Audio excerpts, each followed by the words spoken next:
नमस्कार दोस्तों, welcome to सरकारी स्टडी वेब्स एजुकेशन। चलिए आज की इस क्लास में हम बात करने वाले हैं आईटीआई टीओ कोपा के अंतर्गत जो हमारी डिटेल क्लासेस चल रही है उसमें हम बात करेंगे अभी यूनिट नंबर 10 की। यूनिट नंबर 10 में आपको क्या देखने को मिल जाएगा, ई कॉमर्स से रिलेटेड सारी चीज़ें, यानी कि ई कॉमर्स के ऑपरेशन, बैक एंड और जो सारी सपोर्ट वाली चीज़ें हैं वो हम इस क्लास में कवर करेंगे। यानी कि जितने भी प्रकार से आपके क्वेश्चन बनते हैं ई कॉमर्स से रिलेटेड सारी चीज़ हम यहाँ पर कवर करेंगे ए टू जेड। तो क्लास को एंड तक जरूर देखिए और वीडियो पसंद आए तो वीडियो को लाइक करना है और अपने दोस्तों के साथ उसे शेयर करना है। चलिए शुरू करते हैं। तो यहाँ पे हमको सबसे पहले देखने को मिल जाता है ई कॉमर्स का बेसिक। ई कॉमर्स है क्या, तो हम विस्तार से सारी चीज़ें पढ़ेंगे। सबसे पहले बात कर लेते हैं ई कॉमर्स की।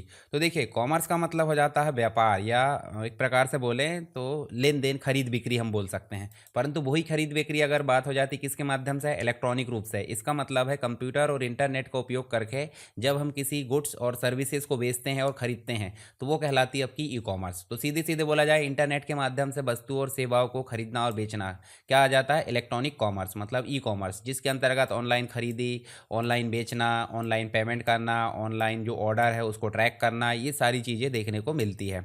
तो आप देखोगे जैसे मान लीजिए अमेजन है, फ्लिपकार्ट है, मिंत्रा है, ये सब इसी के अंतर्गत आ जाते हैं। तो ई कॉमर्स में उपयोग होने वाले विभिन्न मुख्य साधन की बात करें तो मुख्य रूप से इंटरनेट उपयोग किया जाता है और वेबसाइट। जैसे हम सीधे चले यहाँ पे और यहाँ चल के हम जो है न्यू एक खोल लेते हैं हम, और यहाँ पे चलते हैं हम अमेजन खोलते हैं। अमेजन, तो अमेजन जो है आप देख सकते हैं ऑनलाइन प्लेटफॉर्म है जिसके माध्यम से आप परचेज़ भी करते होंगे। मान लीजिए आपको माइक्रोफोन ख़रीदना है, तो माइक्रोफोन आपने ख़रीदे, ब्लू स्नोबॉल मैं दिखाता हूँ जो मैं माइक यूज़ करता हूँ, और एक मैं यूज़ करता हूँ कंडेंसर वाला, तो वो भी आपको दिखाता हूँ। यहाँ पे ब्लू स्नोबॉल, ठीक है, स्नोबॉल माइक जो कि काफ़ी ज़्यादा पावरफुल माइक है, जिसकी जो देखिए ब्लू वाले जो कंपनी है वो काफ़ी ज़्यादा अच्छे माइक बनाती है। यहाँ पे जैसे ब्लू स्नोबॉल का आप देखोगे तो ये देखिए ब्लू स्नोबॉल का एती भी आता है, ये काफ़ी ज़्यादा अच्छा है। और इसके पहले भी एक ब्लू स्नोबॉल का माइक आता था, वो अभी हालांकि बंद हो चुका है, ठीक है, तो वो भी काफ़ी ज़्यादा अच्छा माइक है। तो यहाँ देखिए आप इन चीज़ों को अगर ख़रीदना चाहते हैं तो आप देखिए इस प्रकार सर्च करें आपने, आप रेटिंग वगैरह इस प्रकार से देख सकते हैं। देखिए क्या चीज़ खरीदना, सारी चीज़ें टिक करके ऐसे नॉर्मली क्लिक करोगे, और क्लिक करने के बाद आप इसे क्या कर सकते हो, ऐड टू कार्ट कर सकते हो, बाय, ये सारी चीज़ें तो आपसे बनती होगी। तो मैं एक आपको एक आइडिया के लिए बता दे रहा हूँ ऐसा ही, ताकि आगे जो है आपको समझने में दिक्कत ना आए। तो वेबसाइट होती है, ये हमने देखे अमेजन.com, और वेबसाइट चलाने और जो भी चीज़ें हमको एक्सेस करना उसके लिए होना चाहिए इंटरनेट। तो ये मुख्य रूप से साधन हो जाते हैं। साथ ही आपको कोई डिवाइस होना चाहिए। डिवाइस बोले तो लैपटॉप हो गया, मोबाइल हो गया, वो चीज़ें, और उसके अंतर्गत एक ऐप होना चाहिए, जैसे कि अमेजन की वेबसाइट हो गई या जो भी आप देख सकते हैं वो ऐप में भी उपलब्ध है। डिजिटल पेमेंट सिस्टम भी होना चाहिए। जैसे मान लीजिए ऑनलाइन आप पेमेंट करना चाहते हैं तो आपके पास में यूपीआई, नेट बैंकिंग, आई जो आपका हो जाता है ना, क्या बोलते हैं, एनईएफटी वगैरह जो भी चीज़ें हो जाती हैं वो आपको देखने को मिल जाती है यहाँ पे, जो पेमेंट से रिलेटेड, नेट बैंकिंग वगैरह। तो उदाहरण के लिए अमेजन, फ्लिपकार्ट, ईबे, ये सब जो है आपके इसी के प्लेटफॉर्म के उदाहरण हैं। इसका एक एवोल्यूशन देख लेते हैं सरसरी नज़र में, आगे हम विस्तार से चर्चा करेंगे इस पर। तो 1960 में जो ईडीआई था, इलेक्ट्रॉनिक डेटा इंटरचेंज, इसकी शुरुआत हुई। मतलब इलेक्ट्रॉनिक रूप से डॉक्यूमेंटेशन जो व्यापार के थे वो एक्सचेंज करे जाते थे, उसी को हम बोल सकते हैं ईडीआई, यानी कि इलेक्ट्रॉनिक डेटा इंटरचेंज। 1990 के अंतर्गत अगर देखें तो इंटरनेट का विस्तार हुआ, मतलब इसी के आसपास डब्ल्यू जो टिम बर्नर-ली उसके द्वारा बनाया गया। इसमें आपको पहला ऑनलाइन ट्रांजैक्शन देखने को मिल जाता है 1994 में। फिर 2000 के बाद की बात करें, सिक्योर पेमेंट सिस्टम यहाँ देखने को मिल जाता है। वर्तमान में मोबाइल कॉमर्स, यानी कि एम कॉमर्स नाम से काफ़ी ज़्यादा प्रचलित है। मोबाइल कॉमर्स, मोबाइल से ही सारे काम किए जा सकते हैं, ठीक है। डिजिटल वॉलेट यहाँ मिल जाता है, जैसे आपका पेटीएम है, गूगल पे है, या फिर जो भी है। तो यहाँ पे अगर मुख्य रूप से देखें तो ई कॉमर्स का बहुत तेज़ विकास कब हुआ, तो 1990 के बाद हुआ, जबकि इंटरनेट आ गया था, ठीक है। और बहुत ही ज़्यादा और विकास हुआ भाई कि जो 2010 था उस समय। इसकी कुछ विशेषताएं, जैसे 24 घंटे सातों दिन उपलब्ध रहता है, ग्लोबल रूप से किसी भी जगह की चीज़ों को सर्च कर सकते हैं, लो कॉस्ट में भी चीज़ें मिल जाती है कभी कभी, फास्ट ट्रांजैक्शन मिल जाता है, डिजिटल पेमेंट देखने को मिल जाता है, ऑटोमेटिक रिकॉर्ड कीपिंग यहाँ पे देखने को मिल जाती है। मतलब कब कौन सी चीज़ खरीदे हैं, वारंटी वगैरह हमको देखने की ज़रूरत नहीं पड़ती, क्योंकि हम जो है परचेज डेट से यहाँ देख सकते हैं कि भाई हमारे प्रोडक्ट की वारंटी अभी 1 ईयर है या फिर हो चुकी है। और अगर हम ऑफलाइन कोई प्रोडक्ट खरीदते हैं तो वहाँ पे आपको जो है बिल रखना पड़ता है, पर ऑनलाइन में आपका जो बिल है वो ऑटोमेटिक रिकॉर्ड में ट्रैक हो जाता है या डाउनलोड हो जाता है कभी भी। तो सिंपल अगर देख लेते हैं हम, तो यहाँ पे आपको ई कॉमर्स और ई बिजनेस में अंतर बोला जा रहा है। तो सिंपल समझिए, ई कॉमर्स मतलब खरीद बिक्री, और ई बिजनेस मतलब व्यापार से रिलेटेड जितनी भी चीज़ें हो रही है, जो भी प्रतिक्रियाएं हो रही है, वो सब इलेक्ट्रॉनिक रूप से होने लगी है। उसमें आपका ई कॉमर्स भी शामिल हो जाता है, यानी कि ई बिजनेस आपका क्या हो जाता है, ई बिजनेस ब्रॉड कैटेगरी हो जाती है और ई कॉमर्स आपका छोटी कैटेगरी। तो ई कॉमर्स इसके अंदर शामिल होता है, किसके अंदर, ई बिजनेस के अंदर। तो यहाँ सीधे बोला जाता है ई कॉमर्स। ई कॉमर्स तो हमने देख लिया, ऑनलाइन खरीदी बिक्री, पेमेंट, डिलीवरी, ये सारी चीज़ें अमेजन से, फ्लिपकार्ट से, मोबाइल बेचना खरीदना, ये सारी चीज़ें आपको मिल जाती है ई कॉमर्स के अंतर्गत।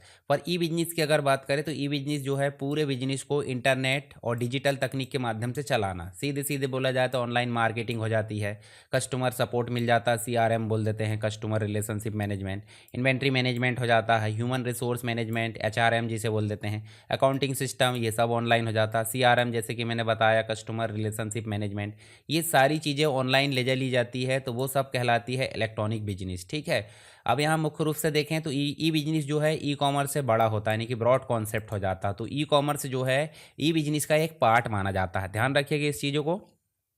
ई कॉमर्स और ई बिजनेस में पूरा अंतर, जैसे अर्थ की बात करें तो ई कॉमर्स जो है ऑनलाइन खरीद बिक्री हो जाता है, ई बिजनेस पूरा का पूरा व्यापार ऑनलाइन चलाना हो जाता है।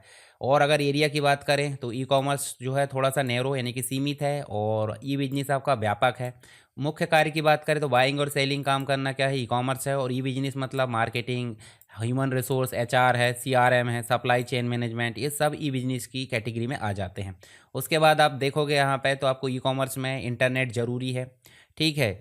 और यहाँ ई बिजनेस में ज़रूरी नहीं, मतलब इंट्रानेट से भी काम चल जाता है। इंट्रानेट बोले तो मान लीजिए आपका पर्सनल प्राइवेट नेटवर्क है, लोकल एरिया नेटवर्क का थोड़ा सा, तो वो आपको देखने को मिल जाता है, इंट्रानेट भी हो सकता है।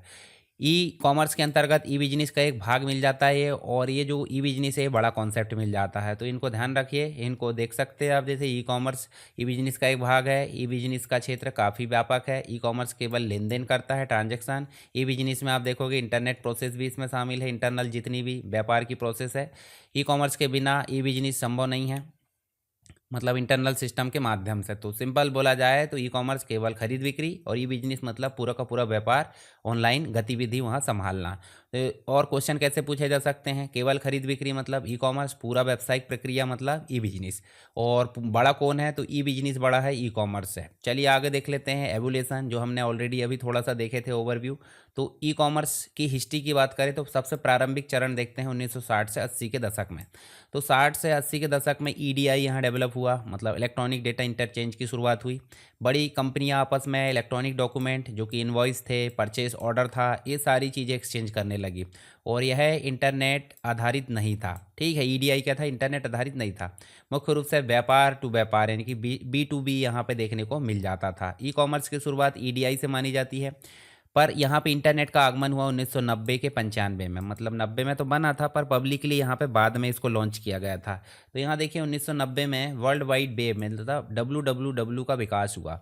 1994 में पहला सिक्योर ऑनलाइन ट्रांजेक्शन हुआ, जो हमने देखे थे। 95 में बड़ी ई कॉमर्स कंपनियाँ शुरू हो गई, जैसे कि 1995 में अमेजन, eBay आप देख सकते हैं। तो ई कॉमर्स का जो विकास है वो 1990 के बाद हुआ। फिर यहाँ .com बूम आया। .com बूम 1995 से 2000 के बीच में कई ऑनलाइन कंपनियां शुरू हो गई। .com बूम का मतलब .com वाली बहुत सारी कंपनियां यहाँ पे आ गई और इन्वेस्टमेंट बहुत अधिक बढ़ गया। .com में एक देखोगे तो बबल फूटा, यानी कि कई कंपनियां यहाँ पे बंद भी हुई। तो यहाँ सिंपल अगर देखें तो जो .com बूम था वो कब आया, क्राइसिस, वो 2000 में आया। याद रखना इन चीज़ों को।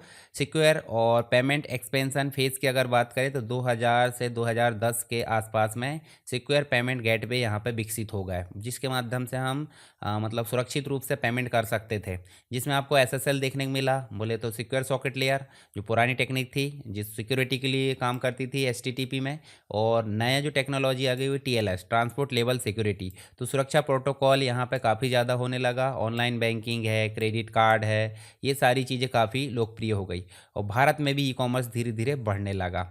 फिर आया मोबाइल कॉमर्स। वही सिंपल सी बात, 2010 के बाद क्या हुआ, 18 तक अगर देखें तो स्मार्टफोन की भरमार आ गई, जिसके कारण क्या हो गया, एम कॉमर्स मतलब मोबाइल कॉमर्स, मोबाइल से व्यापार शुरू हो गया, खरीदी बिक्री शुरू हो गई, जिसमें मोबाइल ऐप काफ़ी ज़्यादा भागीदारी निभाते अपनी। डिजिटल वॉलेट यहाँ पे काफ़ी ज़्यादा हो गए। फ्लिपकार्ट का विस्तार हुआ, पेटीएम का विकास हुआ।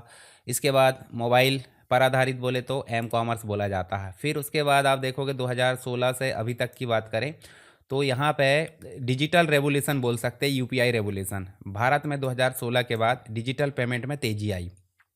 यूपीआई यानी कि यूनिफाइड पेमेंट इंटरफेस का विकास हुआ। कॉन्टैक्टलेस पेमेंट बढ़ गया यहाँ पे। सोशल कॉमर्स और क्लाउड आधारित जो ई कॉमर्स है उसका भी विकास हो गया 2016 से अभी तक। अभी मतलब काफ़ी ज़्यादा जो कोरोना आया, कोरोना के समय से तो ये ज़्यादा काफ़ी ज़्यादा बूम हो गया है। जैसे मैं बात करूँ यहाँ पे एक ट्रेंड देखते हैं हम, ठीक है।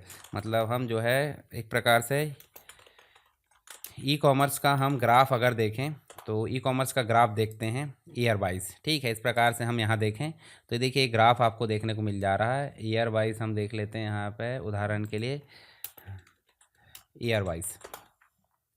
तो यहाँ देखिए ये आपको देखने को मिल जाएगा 2027, 2017 से 27 की बात हो रही है। तो यहाँ पे देखिए ये एक प्रकार से इमेज और इमेज, एक मिनट, यहाँ से इमेज जो है थोड़ी सी बड़ी नहीं हुई है। देखिए ये देखिए इमेज आपको देखने को मिल जा रही है। यहाँ देखिए अभी की बात करें यहाँ पे तो ये काफ़ी ज़्यादा आप देख सकते हैं। देखिए ट्रेंड कैसे यहाँ पे जा रहा है ई कॉमर्स का। देखिए यहाँ पे 2030 तक ये काफ़ी ज़्यादा, देखिए 116 से 400 गुना यहाँ देखने को मिल जाएगी।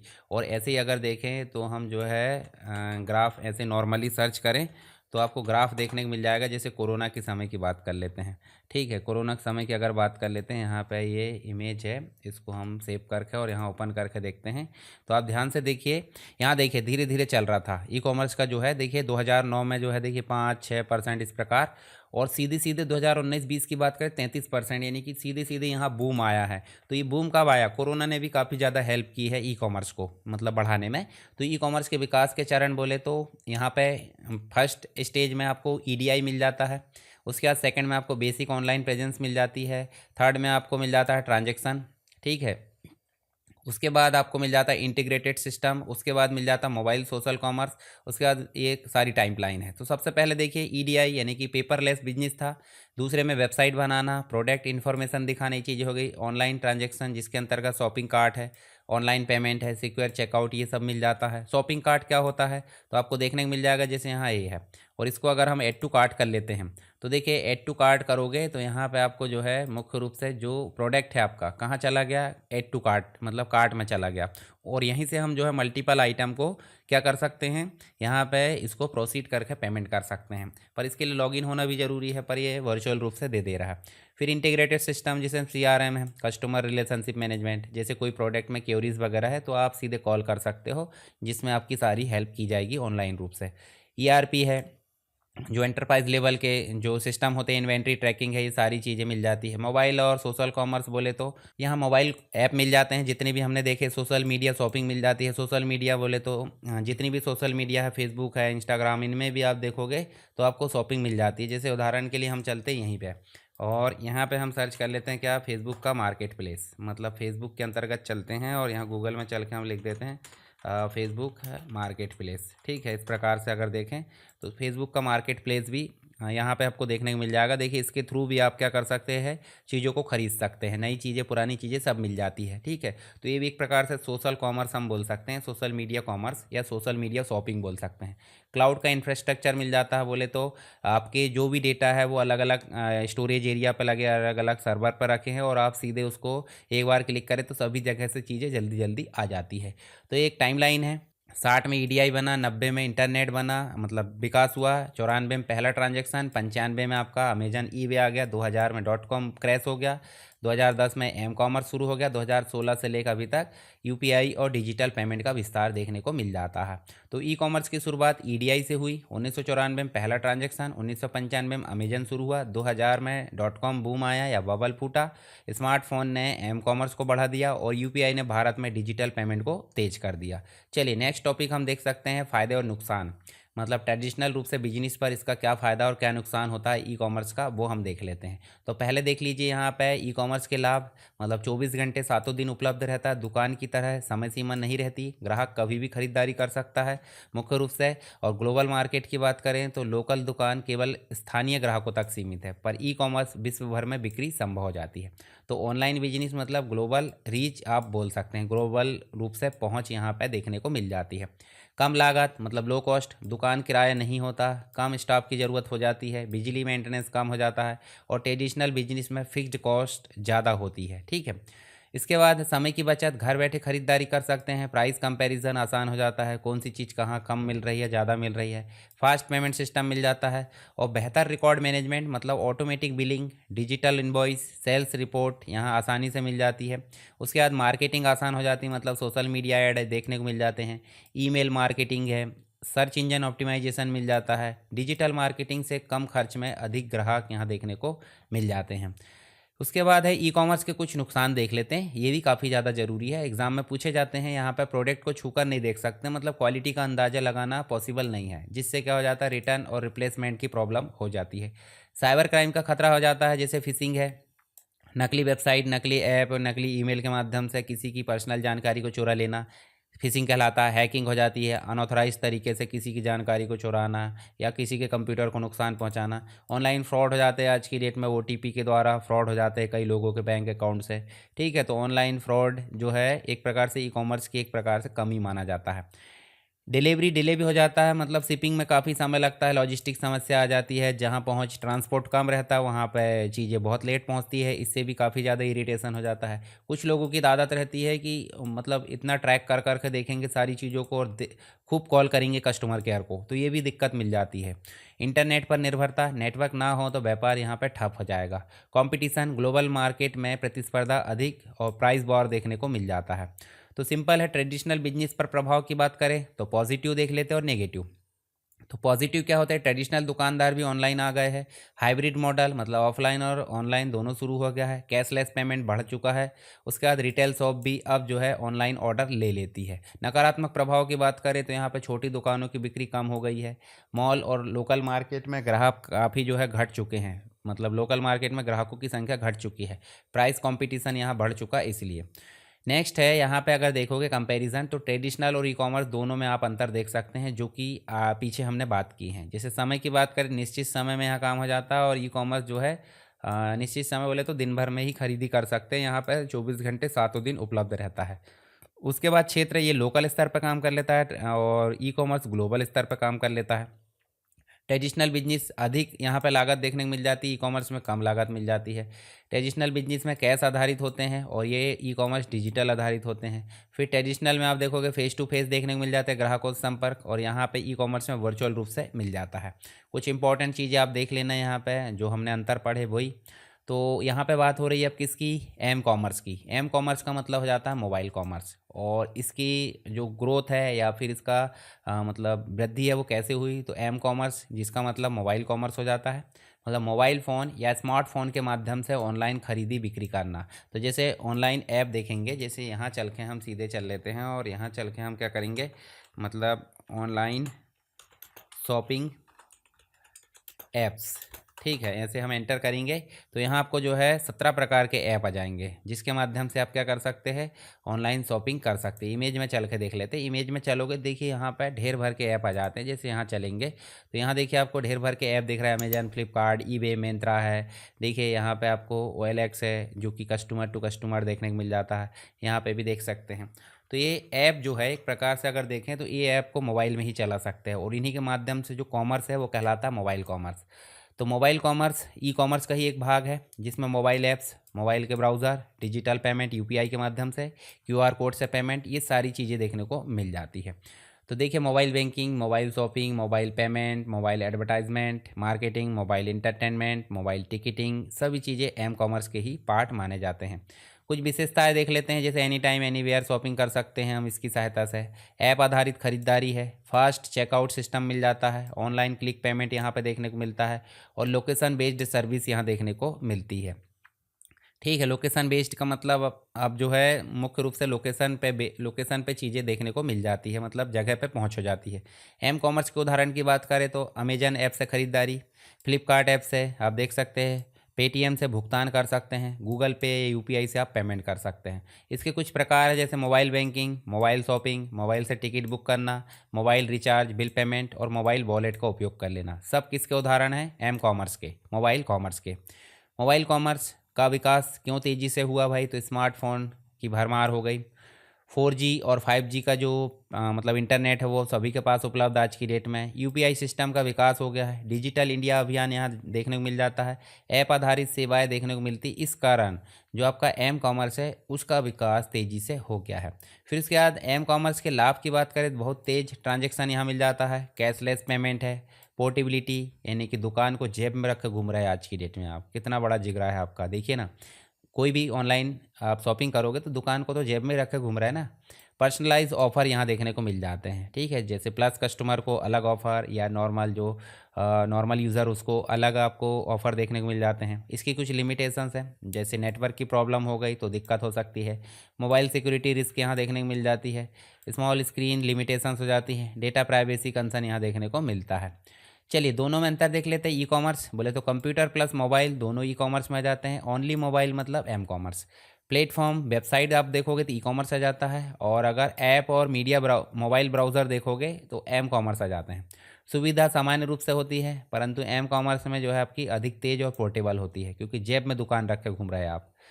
अब बात कर लेते हैं इंपॉर्टेंट फैक्ट वगैरह। तो एम कॉमर्स बोले तो मोबाइल आधारित ई कॉमर्स।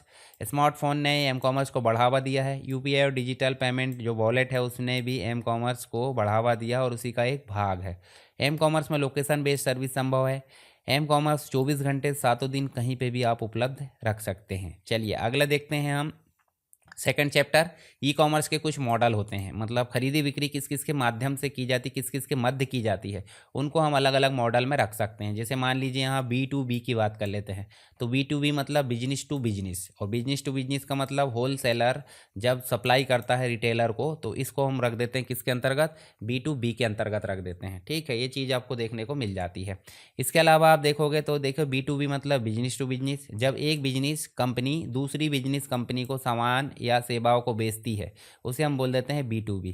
तो B2B हो गया। फिर B2C भी हो जाता है, व्यापार जब कस्टमर को सेवाएं बेचता है या गुड्स भेजता है।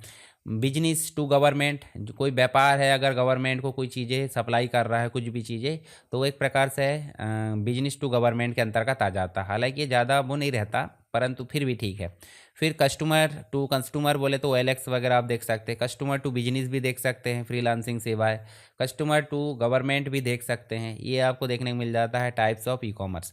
तो B2B मतलब व्यापार टू व्यापार, इसमें ग्राहक आम उपभोक्ता नहीं होता है, बल्कि दूसरी छोटी कंपनी हो सकती है, यानी कि B2B मतलब दो कंपनियों के बीच का लेन देन। B2B के कुछ मुख्य उदाहरण, जैसे मैन्युफैक्चरर है, उत्पादन जो कर रहा है वो होलसेलर को सामान बेच रहा है। होलसेलर किसको बेच रहा है भाई, रिटेलर को। सॉफ्टवेयर कंपनी कॉरपोरेट कंपनी को यहाँ पर देखने को मिल जाती है software. Alibaba B2B platform, India mart, ये सारी चीज़ें आपको देखने को मिल जाती है। B2B में होलसेल की भूमिका, मैन्युफैक्चरर बड़ी मात्रा में माल बनाता है, होलसेलर बल्क में खरीद देता है, रिटेलर को सप्लाई करता है, और B2B में क्वांटिटी अधिक होती है। ये चीज़ आप देख सकते हैं। सप्लाई चेन क्या है, तो सप्लाई चेन मतलब उत्पाद बनने से लेकर ग्राहक तक पहुंचने की पूरी प्रोसेस को सप्लाई चेन बोल देते हैं। तो सप्लाई चेन के अंतर्गत सबसे पहले रॉ मटेरियल सप्लायर हो जाता है, फिर आ जाता है उत्पादन करता मैन्युफैक्चरर, फिर आ जाता है होलसेलर, फिर आ जाता है रिटेलर, और फाइनली कस्टमर के पास में जो कंज्यूमर होता है उसके पास में प्रोडक्ट आता है। तो ये पूरी प्रोसेस आप देख सकते हैं यहाँ पर। B2B मुख्य रूप से सप्लाई चेन के बीच के चरणों में काम कर लेता है। फिर कुछ विशेषताएं, जैसे बल्क में ट्रांजैक्शन यहाँ देखने को मिल जाते हैं B2B में।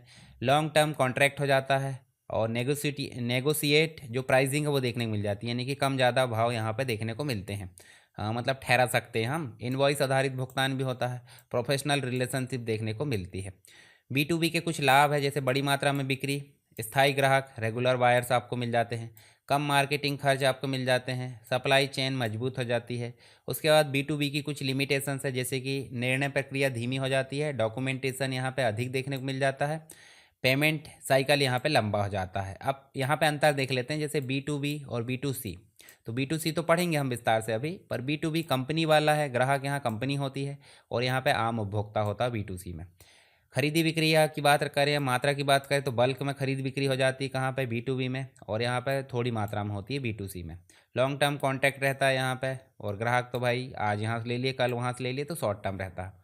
B2B में जो मूल्य होते हैं वो नेगोशिएबल होते हैं, ठीक है, मतलब आप मोल भाव कर सकते हैं। पर B2C में फिक्स्ड प्राइस यहाँ देखने को मिल जाता है MRP पे।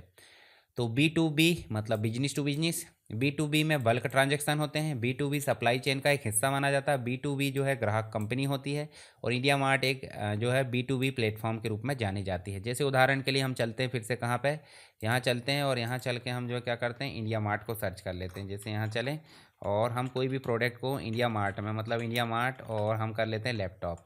ठीक है, इस प्रकार से हम लैपटॉप चलेंगे और इंडिया मार्ट में चलते हैं। जैसे ये देखिए यहाँ पे चलते हैं और देखिए यहाँ पे इंडिया मार्ट में जो प्राइस दिख रहा है, उदाहरण के लिए यहाँ चलते हैं हम।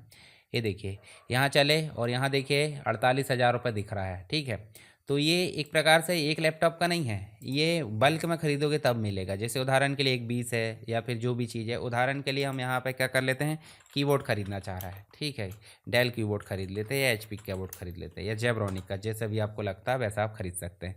तो आप सीधे सीधे चलोगे, देखिए 800 रुपये पर पीस यहाँ पे आपको देखने को मिल जाता है। इंक्वायरी ये देखिए बार बार सामने आ जा रहा है, तो आप सीधे क्लिक करोगे। देखिए ये जो आपका K216 नाम का कीबोर्ड है, अभी 600 रुपये में मिलता है मार्केट में, पर यहाँ कितने का मिल रहा है भाई, पर पीस आपको 415 रुपये में पड़ेगा।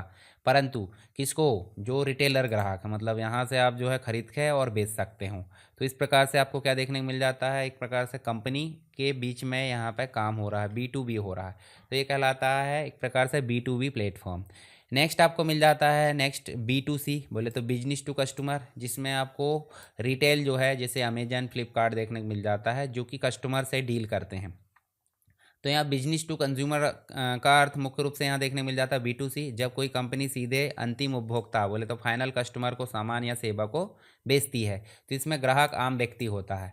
तो ये सिंपल बात करें, B2C मतलब कंपनी सीधे कंज्यूमर को बेचती है, जैसे अमेजन फ्लिपकार्ट ये सीधे एंड यूज़र तक सामान को बेचती है। मुख्य रूप से देखें तो direct selling to customer, fixed price यहाँ हो जाता है, ऑनलाइन पेमेंट मिल जाता है, shopping cart system, fast delivery यहाँ देखने को मिलती है। कुछ कार्य प्रणाली देख लीजिए, जैसे ग्राहक जो है वेबसाइट ऐप पर जाता है, प्रोडक्ट को सेलेक्ट करता है, कार्ट में ऐड करता है, ऑनलाइन पेमेंट करता है और घर पर डिलीवरी हो जाती है। उदाहरण के लिए हम चलते कहाँ पे, अमेजन में, और अमेजन में ये पॉप फिल्टर हमको ख़रीदना मान लीजिए A3 के लिए। तो इस प्रकार से हमने इसको क्लिक करें, क्लिक करने के बाद देखिए प्रोडक्ट देखे हमने, प्रोडक्ट देखने के बाद हम चाहे तो रिव्यू भी देख सकते हैं। जैसे रिव्यू में क्लिक करेंगे, देखिए यहाँ पे तो आपको रिव्यू भी देखने को मिलेगा। देखिए रिव्यू देखने को मिल जाता है, तो रिव्यू आप देख सकते हैं, जो भी आपके कस्टमर के रिव्यू है उनको पढ़ लीजिए। और पढ़ने के बाद आपको क्या करना है, इस प्रोडक्ट की प्राइस 499 है लिमिटेड डील के लिए, और उसके बाद 50% ऑफ भी बोल रहा है। तो इसको हम कर लेंगे ऐड टू कार्ट, और ऐड टू कार्ट करेंगे तो कहाँ ऐड हो गया भाई, कार्ट में। तो यहाँ देखिए आपको जो 2 आइटम दिख रहा है वो कार्ट में है, तो सीधे आप कार्ट को क्लिक करें, और आपको दोनों आइटम अगर चाहिए तो यहाँ आप सीधे कर दो प्रोसीड, मतलब 10,994 आपको मिल जा रहा है। और अगर किसी को हटाना, मान लीजिए ये हटाना है, तो आप इसको कर दो डिलीट, और डिलीट कर दोगे तो वो हट जाएगा, पर सीधे करना आपको प्रोसीड, और प्रोसीड करोगे तो आप देखिए यहाँ पे आपको सीधे मोबाइल नंबर और जो भी आपका ईमेल आईडी वो पूछ रहा है। तो मुझे लॉगिन नहीं करना है, मैं आपको ऐसे ट्राई करके दिखा रहा था। आपको बनता होगा कि भाई आप ख़रीदते कैसे हैं, तो आपको ये स्टेप समझ में आ गई होगी। सभी ने ऑनलाइन शॉपिंग किए होंगे, ठीक है। अब मतलब इतना आप जो है मोबाइल चला रहे हो और आपने कोर्स किए हो इस प्रकार का IT वाला, तो सिंपल सी बात आपको ये तो बनता ही होगा। एक नॉर्मल व्यक्ति को यहाँ पर ख़रीद बिक्री बन जाती है मोबाइल के माध्यम से।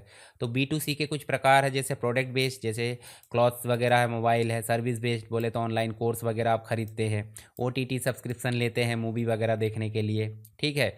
अच्छा OTT का फुल फॉर्म बताइए मुझे, सभी लोग बता देंगे कमेंट बॉक्स में, ठीक है, ये सबको पता होगा। डिजिटल प्रोडक्ट बोले तो ई बुक वगैरह खरीदते हैं आप, सॉफ्टवेयर वगैरह, ये सारी चीज़ें आपको देखने को मिल जाती है। B2C के कुछ लाभ है, कंपनी को सीधे ग्राहक से लाभ हो जाता है, मार्केटिंग आसान हो जाती है, ब्रांड वैल्यू बढ़ जाती है, और डिजिटल पेमेंट की सुविधा हो जाती है।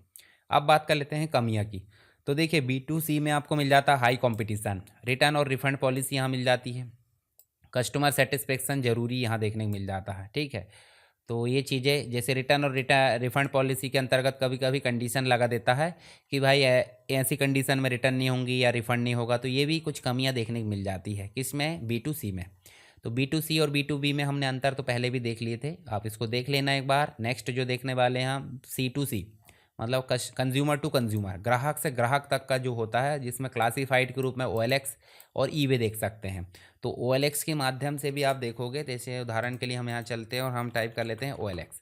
तो OLX भी एक प्रकार का क्या है, ऑनलाइन शॉपिंग वाला ऐप है या वेबसाइट आप बोल सकते हैं, जिसके थ्रू आप जो है जैसे प्रॉपर्टीज़, बाइक वगैरह है, जैसे उदाहरण के लिए मुझे यहाँ पे बाइक देखना है या फिर कोई भी चीज़ है जैसे फर्नीचर वगैरह देखना है, तो उदाहरण के लिए मैं ऐसे फर्नीचर पर क्लिक करूँगा। फर्नीचर में क्या चाहिए भाई, सोफ़ा या फिर जो भी आप देख सकते हैं। उदाहरण के लिए मैं जो है यहाँ पे इसको सीधे क्लिक कर लेता हूँ। तो देखिए जो पहले से उपलब्ध है सेकंड हैंड मटेरियल, जो किसी के घर में है, जो भी वो बेचना चाह रहा है, तो उसके लिए यहाँ पे क्या होता है, उसके लिए यहाँ पे आपको OLX पे जाना होता है।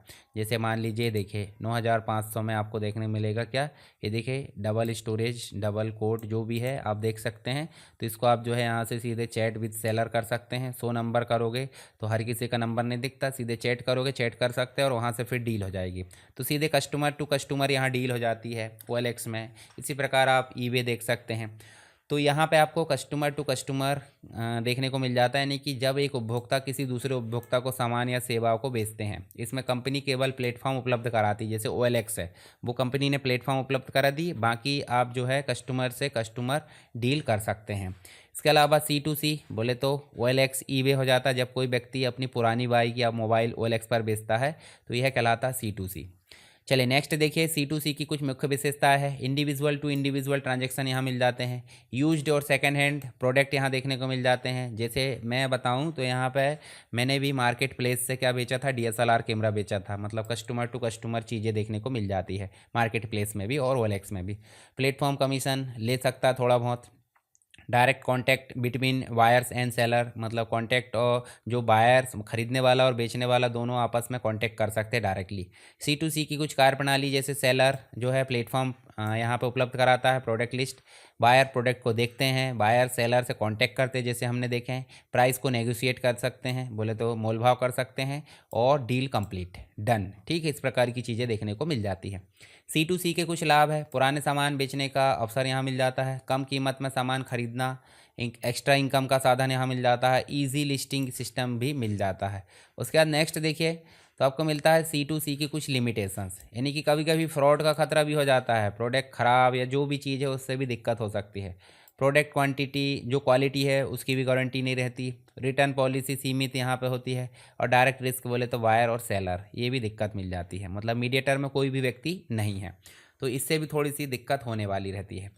उसके बाद C2C और B2C में थोड़ा सा अंतर देखें। C2C मतलब कंज्यूमर यहाँ सेलर होता है और ख़रीदने वाला भी, बायर और सेलर कंज्यूमर रहता है, पर B2C में कंपनी और कंज्यूमर रहता है।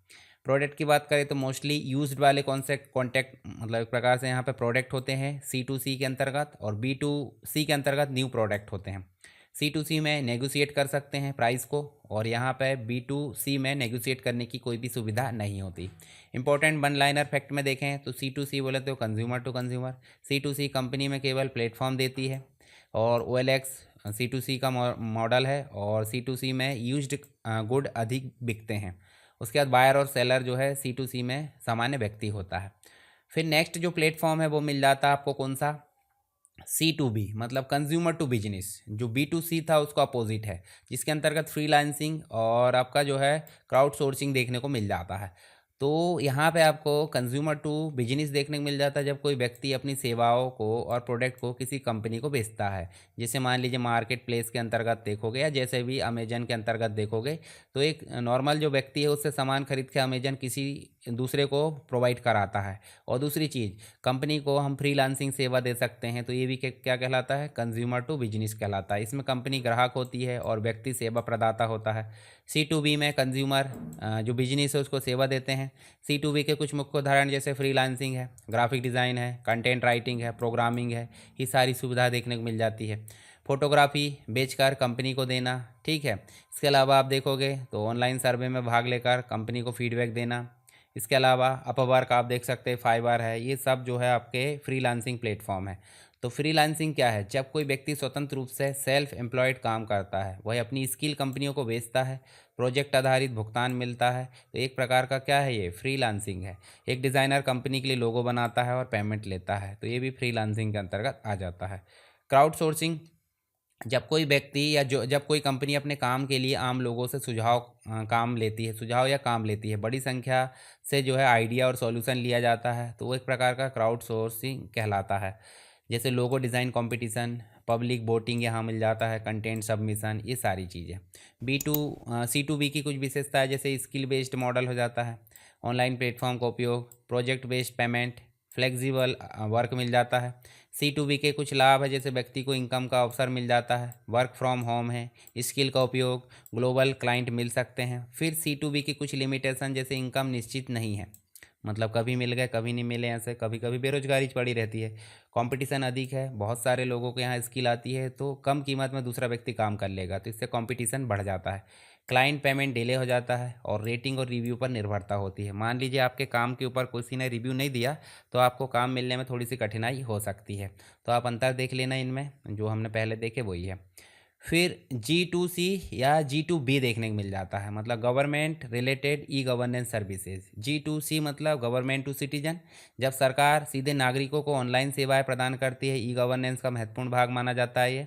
और यहाँ पे देखोगे तो आपको G2C में सरकार सीधे जनता को सेवा देती है। उदाहरण के लिए ऑनलाइन बिजली बिल का भुगतान, ऑनलाइन पानी बिल भुगतान, online income tax return, passport apply करना, ये सब G2C के उदाहरण हैं। जैसे इनकम टैक्स डिपार्टमेंट का जो पोर्टल है, income tax e filling, passport सेवा है, आप देख भी सकते हैं ओपन करके। यहाँ पे चलोगे तो आपको देखने को मिलेगा, जैसे पासपोर्ट सेवा। पासपोर्ट सेवा भी गवर्नमेंट का एक जो है पोर्टल है, जिसके अंतर्गत पासपोर्ट से रिलेटेड चीज़ें मिल जाती है। उसके बाद आप देखोगे ई डिस्ट्रिक्ट भी देखने को मिल जाता है, मतलब ई डिस्ट्रिक्ट जो एमपी के अंतर्गत है, वो भी आपको मिलेगा इसी के अंतर्गत, जो G2C के अंतर्गत आ जाता है। फिर एक आ जाता है G2B, जो गवर्नमेंट टू बिजनेस है, मतलब जब सरकारी कंपनियों को ऑनलाइन सेवाएं दे दी, मतलब सरकार जो है कंपनी या बिजनेस को ऑनलाइन सेवाएं प्रदान करती है, जैसे कि कंपनी का रजिस्ट्रेशन, कंपनी का लाइसेंस, टैक्स फिलिंग, ये सभी।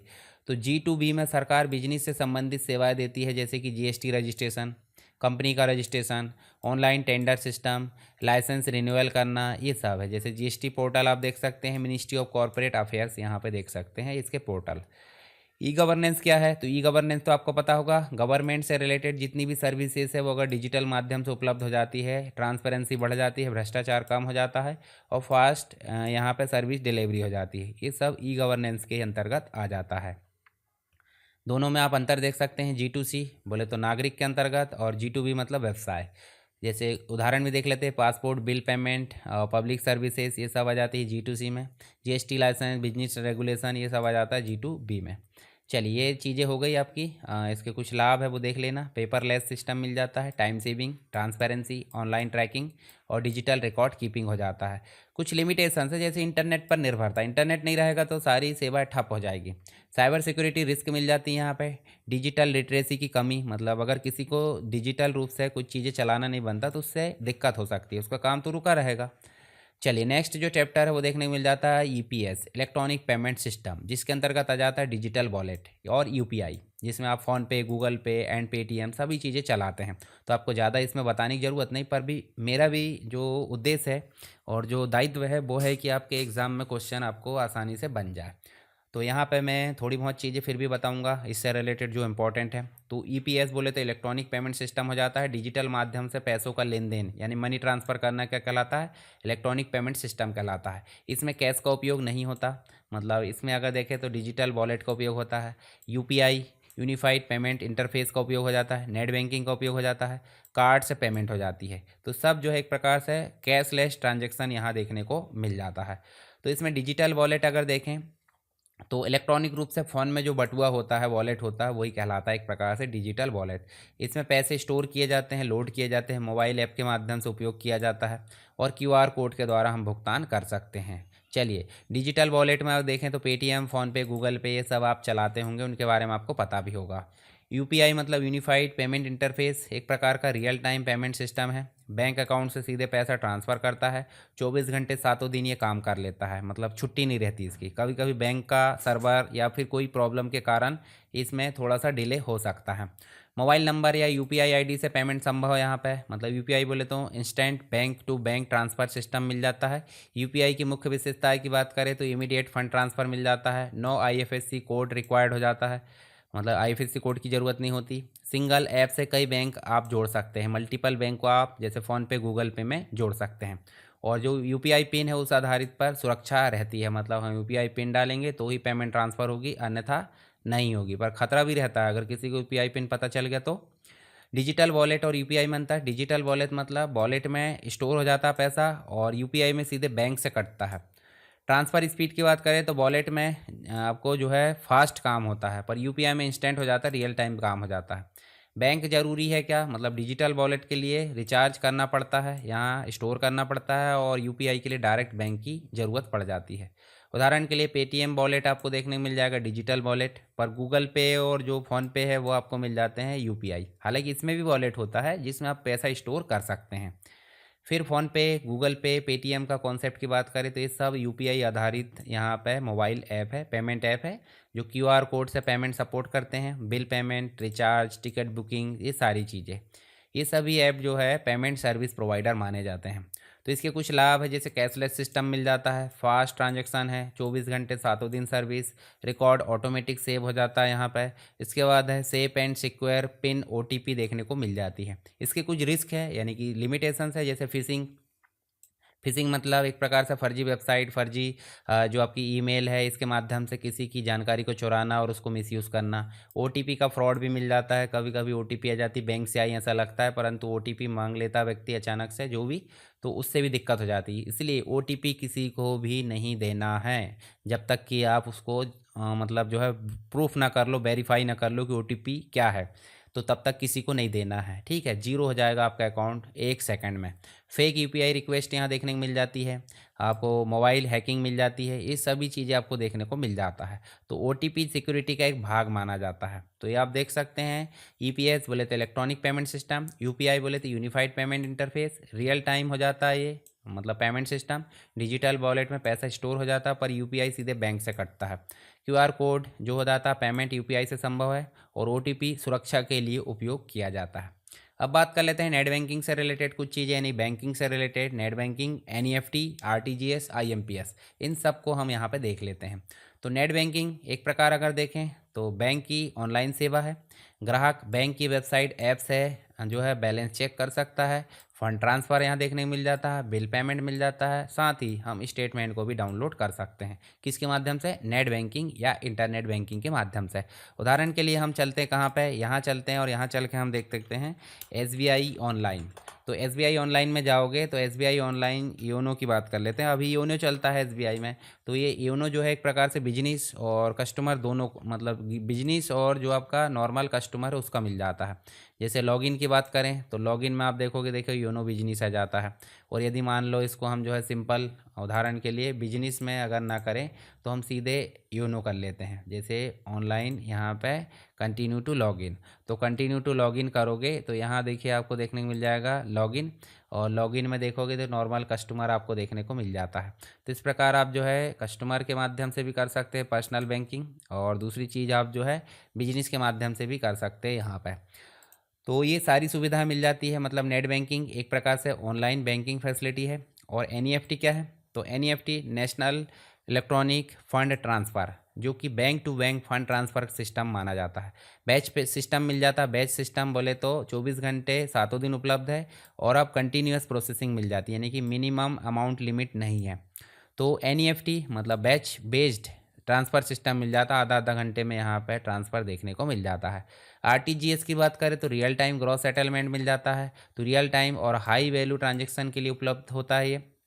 मिनिमम अमाउंट 2 लाख से शुरू होता है, मतलब आरटीजीएस अगर करना तो 2 लाख मिनिमम होना चाहिए, और तुरंत सेटलमेंट हो जाता है। इसके बाद देखोगे तो आरटीजीएस जो है हाई वैल्यू ट्रांजैक्शन के लिए उपयोग किया जाता है। फिर आता है आईएमपीएस, इमीडिएट पेमेंट सर्विस, तो real time fund transfer system है जो भी सातों दिन 24 घंटे उपलब्ध रहता है, हॉलीडे में भी उपलब्ध रहता है। मोबाइल नंबर प्लस एमएमआईडी या अकाउंट डिटेल के साथ ये फ़ंड ट्रांसफ़र कर लेता है। लो और मीडियम अमाउंट के लिए इसका उपयोग किया जाता है। अब तीनों में अंतर देख लेते हैं, एनईएफटी, आरटीजीएस और आईएमपीएस। तो मुख्य रूप से अगर देखें तो full form national electronic fund transfer, NEFT, RTGS real time gross settlement, IMPS बोले तो इमीडिएट पेमेंट सर्विस। एनईएफटी की बात करें तो इलेक्ट्रॉनिक फंड ट्रांसफ़र सिस्टम जिसमें ट्रांजैक्शन बैच में होते हैं। आरटीजीएस में मिनिमम आप देखोगे तो 2 लाख रुपए, बोले तो लार्ज वैल्यू फंड ट्रांसफ़र के लिए 24 घंटे सातों दिन उपलब्ध रहता है आईएमपीएस। उसके बाद एनईएफटी बैच प्रोसेसिंग हो जाता है, आरटीजीएस रियल टाइम प्रोसेसिंग, और आईएमपीएस भी आपका इंस्टेंट या रियल टाइम हो जाता है। एनईएफटी एवरी 30 मिनट में यहाँ बैच वाइज प्रोसेस हो जाता है। जैसे अभी किसी को एनईएफटी किया जाता है 30 मिनट बाद वो जो है प्रोसेस हो जाएगा। आरटीजीएस इमीडिएट हो जाता है, इंडिविजुअल सेटलमेंट, और आईएमपीएस बोले तो इंस्टेंटली यहाँ पे कुछ सेकंड में हो जाता है। एनईएफटी की बात करें तो यहाँ पे आपको 9 मिनिमम लिमिट है, और आपका जो आरटीजीएस है उसमें आपको 2 लाख रुपए मिनिमम है। आईएमपीएस में कोई मिनिमम लिमिट नहीं है, तो सिर्फ आरटीजीएस में आपको 2 लाख है, बाकी में मिनिमम नहीं है।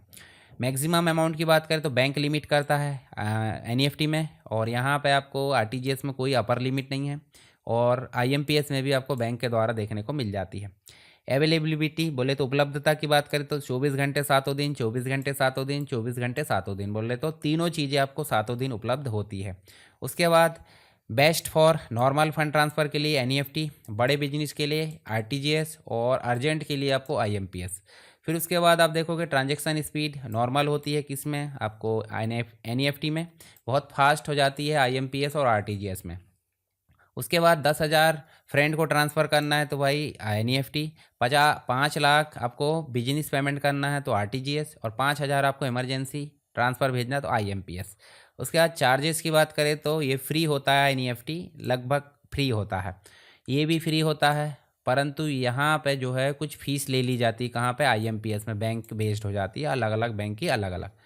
तो NEFT batch press based transfer है, आरटीजीएस रियल टाइम है, लार्ज ट्रांसफ़र, आईएमपीएस आपका इंस्टेंट है, 24 घंटे सातों दिन। चलिए यहाँ पे आप देख लेना, यहाँ एनईएफटी, आरटीजीएस और आईएमपीएस ये थोड़ा कुछ फैक्ट दिया है जो कि मैंने ऑलरेडी पहले बता दिया रिवीजन के लिए। अब बात कर लेते हैं कुछ कार्ड की। कार्ड मतलब credit card, debit card, smart card, जो टेक्नोलॉजी होती है उनके बारे में, जिनका आप उपयोग कर लेते हैं। हालांकि आज की डेट में डेबिट कार्ड का उपयोग तो आप ज़्यादातर देखने को मिलता है, क्रेडिट कार्ड का उपयोग ज़्यादातर लोग बाग करते हैं। और क्रेडिट कार्ड का भी ऐसे नहीं, मतलब सब मोबाइल में है, सारी चीज़ें मोबाइल से हो जा रही है, तो फिजिकली तो उपयोग नहीं हो रहा समझो। जैसे डेबिट कार्ड उपयोग होता है यूपीआई में, परंतु वो कहाँ रखा होगा डेबिट कार्ड आपका ये नहीं पता, क्योंकि पैसा निकालने और धरने के लिए आप यूपीआई का उपयोग कर रहे हैं आज की डेट में। तो सबसे पहले बात कर लेते हैं डेबिट कार्ड की।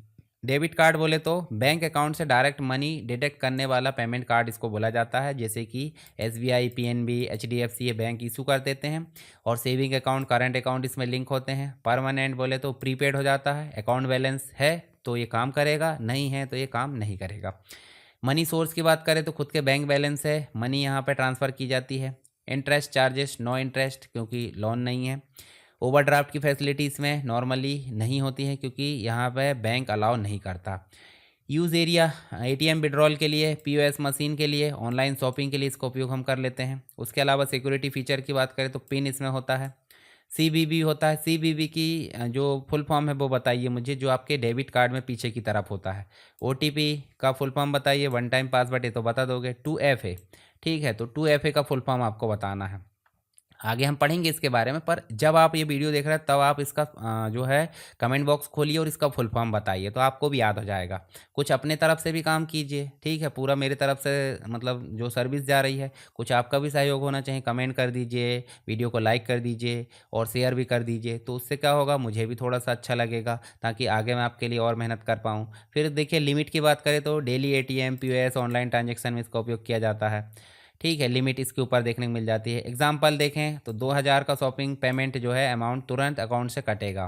पॉइंट डेबिट कार्ड मतलब डायरेक्ट अकाउंट डिडक्शन, ठीक है, डायरेक्ट अकाउंट डिडक्शन। चलिए आगे देखें, क्रेडिट कार्ड की बात कर लेते हैं। तो क्रेडिट कार्ड को हम बोल देते हैं शॉपिंग कार्ड, यानी कि बैंक द्वारा क्रेडिट बोले तो लोन के लिए उपयोग किया जाने वाला कार्ड है, इसको भी बैंक इशू कर देता है। लिंक बोले तो क्रेडिट अकाउंट, बोले तो not directly to saving account. Credit account होता है उधारी खाता, क्रेडिट का मतलब है उधारी खाता, तो क्रेडिट कार्ड उधारी कार्ड कहलाता है।